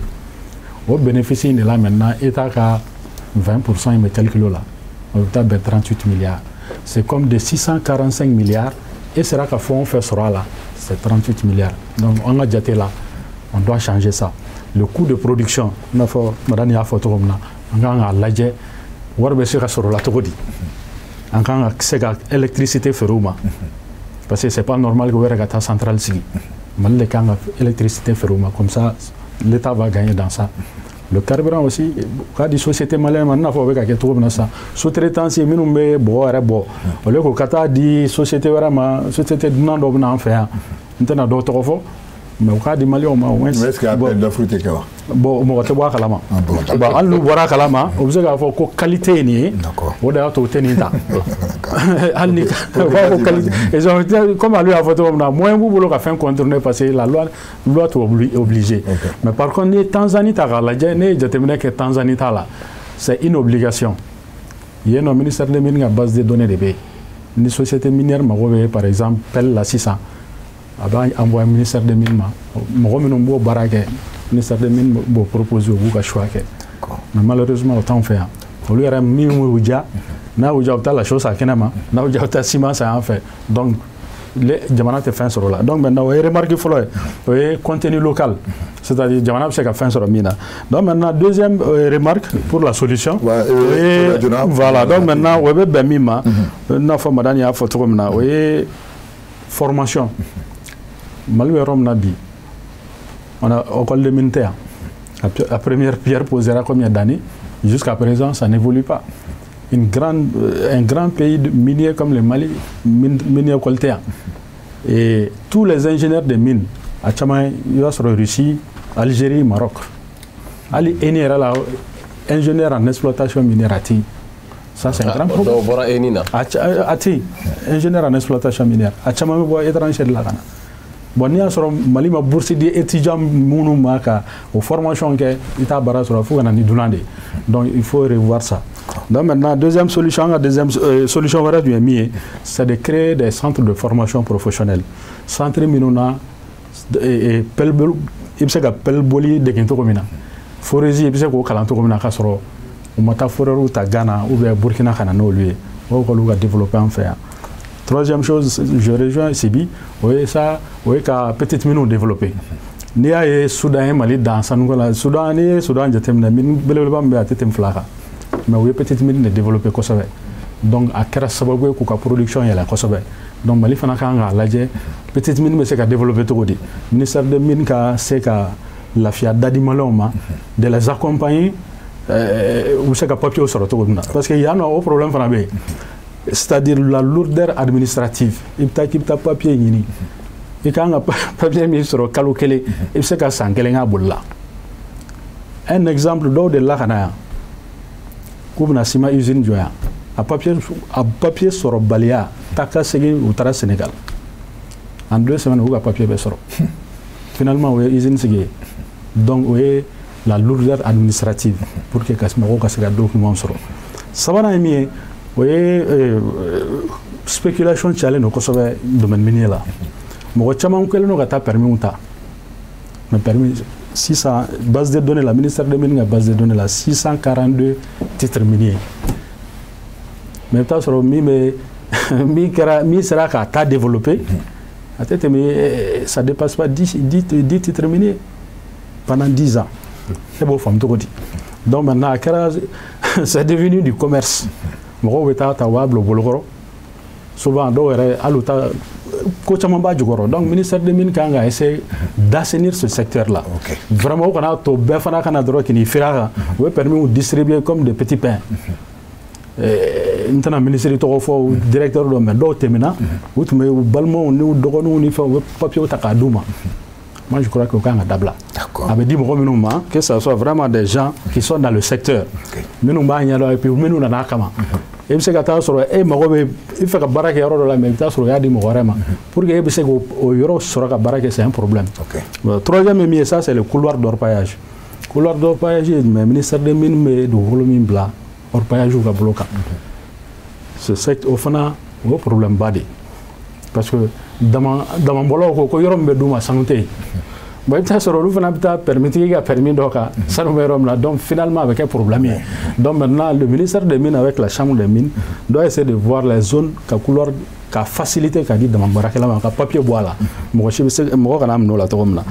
moi je crois que le dernier point c'est que le gouvernement a la raffinerie qui est diagoya, qui raffinerie c'est mal la diagoya. Non, c'est pas obligatoire quoi. C'est-à-dire, c'est pas obligatoire.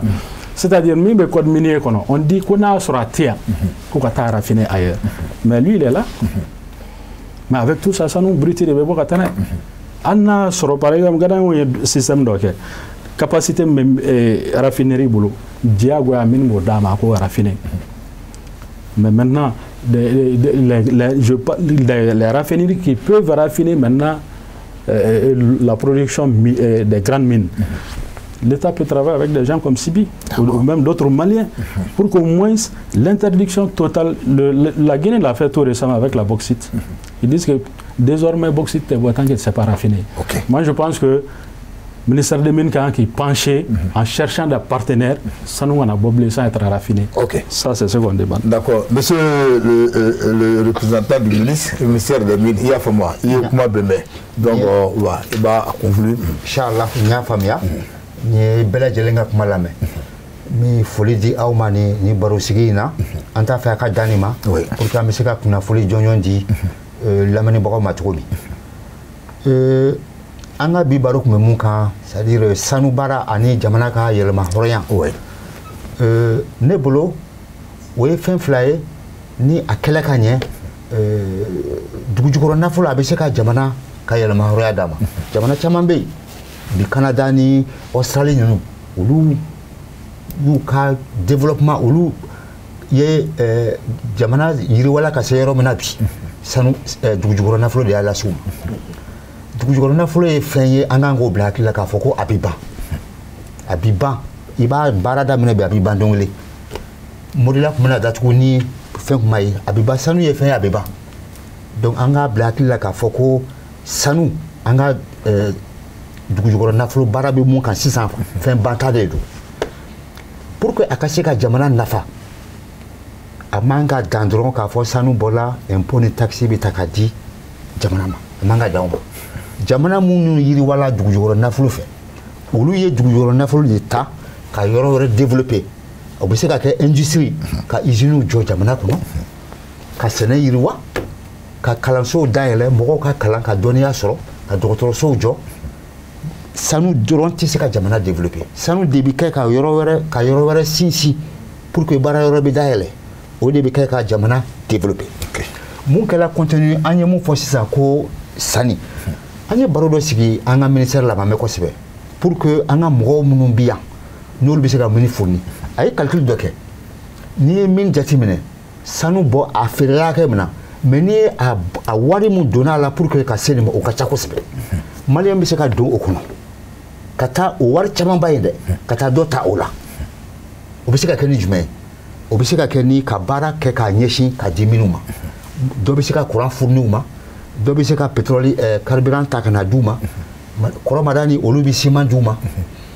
ni baara caman de ka ca Madani y'a fɔ cogo min mini baara ka ca a bolofaraw de ka ca jamana dɔw yɛrɛ bɛ yen olu ti participation yɛrɛ ta mini kɔnɔ olu ta filɛ dɔrɔn an bɛ nin ka baara kɛ mini ye o de fanga ka bon kosɛbɛ o de bɛ jamana yɛrɛ fana nafa n'i y'a sigi sigiyɔrɔma 100 o 100 i bɛ se ka taa sɔrɔ 60 o bɛ se ka to jamana kɔnɔ sous-traitance ni contenu local fɛ donc an kan ka sinsin o yɔrɔ kan an yɛrɛ an ka sariya yɔrɔba caman yɛlɛma k'a ɲɛsin u ma mais an fana on n'est pas fermé en tant que gouvernement on est ouvert togo jumɛn o bɛ se ka nɔgɔya wari fanba bɛ se ka to yan cogo min o de y'an ka laɲini ye o ni o kɛla o y'a ye an fana bɛ mun ɲinina an y'o sɔrɔ bamananw ko ni ala ye sanu dingɛ d'i ma k'a y'i sɔn fɛn ba la i kan ka foli bila a ma mais a kɛcogo ɲuman a b'i yɛrɛ fana bolo jamana bɛɛ ni a ka sariya don jamana bɛɛ n'a tacogo don wari bɛɛ bɛ taa trésor de la n'a fɔra ko an bɛɛ ye waati dɔ fanga an bɛɛ wulila ka mankan kɛ fanga na fanga tɛmɛnen na sanu wari de taara k'o kɛ a kɛla ka mun kɛ le président ça a organisé des voyages qui n'ont rien apporté au pays tout ça ça contribue olu fɛn ninnu bɛɛ lajɛlen o b'a to ni sanu kan ka nafa mun lase jamana ma a tɛ taa sira fɛ a bɛ taa sira fɛ mun ti jamanadenw ka sira ye an b'a la ka baara k'o fana kan la bonne gouvernance o organisation b'an fɛ yen bɛɛ b'a kɔnɔ société civile bɛ yen société minière b'a kɔnɔ jamana baarakɛlaw b'a kɔnɔ bɛɛ bɛ fɛɛrɛ de kɛ la sisan pour que sanu wari mun sɔrɔ a ka taa a ta sira fɛ voilà d'accord o y'a ye ne bɛ se ka minnu fɔ ka foli bila aw ma ka waleɲuman dɔn ani minnu fɛn fɛn nana yan vraiment kɔrɔmadani a ye caman fɔ an ye baara kɛ olu bolo olu de y'an formé donc n bɛ foli bila a ma mali dugujukɔrɔ nafolo n bɛ se k'a fɔ n t'a dɔn n bɛna fɔ cogo min en tout cas a ko caman b'olu bolo a pionnier o y'olu de ye u ye caman k'a la u ye belebeleba k'a la hali bi an fana a juru bɛ an bolo an fana bolo dɔɔnin-dɔɔnin an fana bɛ se ka mun k'a la yanni an fana ka retraite ka se an ma don min. ok Boubacar vraiment kɔrɔfɛ filɛ siga t'o la mais sani an bɛ fɛn ta an b'a ɲini docteur Madani Jalo vraiment an bɛ i fo kosɛbɛ sabula si sera yɔrɔ dɔ la bɛɛ tɛ se ka nin heure in na vraiment on vous remercie beaucoup et puis n b'a dɔn fana an mako mana jɔ o la waati o waati dayɛlɛlen don i ye donc vraiment merci beaucoup docteur Iniche an bɛ dugawu kɛ hali bi ala k'i mankɔrɔ an mako mana jɔ fɛn o fɛn an bɛna se i ma on vous remercie beaucoup vraiment Iniche n'o tɛmɛna ka bɔ yen monsieur Lassina Guindo vraiment on vous remercie en tant que le représentant du ministère des Mines vraiment an bɛ ministre fana fo ani ka cɛkɛlaw bɛɛ ko vraiment k'u ni ce i nana i ye walawalali kɛ an y'a faamu Sibi Ismaël Sibi vraiment merci beaucoup en tant que le premier malien qui a ramené de Mali vraiment an bɛ fo an bɛ dugawu kɛ hali bi ala k'a ɲɛ raffinerie voilà ka dugawu k'i ye vraiment ala bi ala ka a ɲɛ ka d'i ma donc te remercie beaucoup n b'a dɔn a tɛna dan dɔrɔn ma an mako mana jɔ la waati o waati a bɛ na donc a kuma kun cɛ ni Djibril Diallo ye. Je vais faire kuma kelen fara kan. Vous voyez qu'à Madani, il faut encore. C'est une bibliothèque vivante pour nous, les géologues. Ça a été référencé Chita en domaine de géologie au Mali, qui était Madame Tourasora. Donc moi je le remercie ici sur le plateau. Et nous les jeunes géologues, on est ses élèves. Voilà, donc. Merci beaucoup. Voilà, Boubacar, Folika Labambi, Ambe vraiment ka folike. Muya andeme ka barano ya bolo. Voilà. OK. Ambe be foka bela jele wale nimando, ya fochuga mena kumakan labana ni uba fo bamananga na koniye do dona ne boli bote du kona ma da ala ka nɔgɔya ma siga tɛ nin na donc vraiment an b'a yira k'a fɔ an b'a yira k'a fɔ ko vraiment mun y'an dɛmɛ ka baara nɔgɔya an bolo Cherifula TV donc an bɛ taa Bangoni kɔnɔ direction générale vraiment mun ye Ousmane Sogore monsieur le directeur an bɛ i fo vraiment merci beaucoup les ressources humaines an b'u fana fo la direction commerciale ka a bɛɛ lajɛlen fo n'an bɔra yen an bɛna Moriba Buya responsable technique El Hadji Buya Kulubali El Hadji a taara Magan an bɛ dugawu kɛ peut-être san wɛrɛ an fana bɛna taa Magan o y'a faamu sisan hali bi Ala ka nɔgɔya an bɛɛ donc El Hadji Buya Kulubali an bɛ i fo.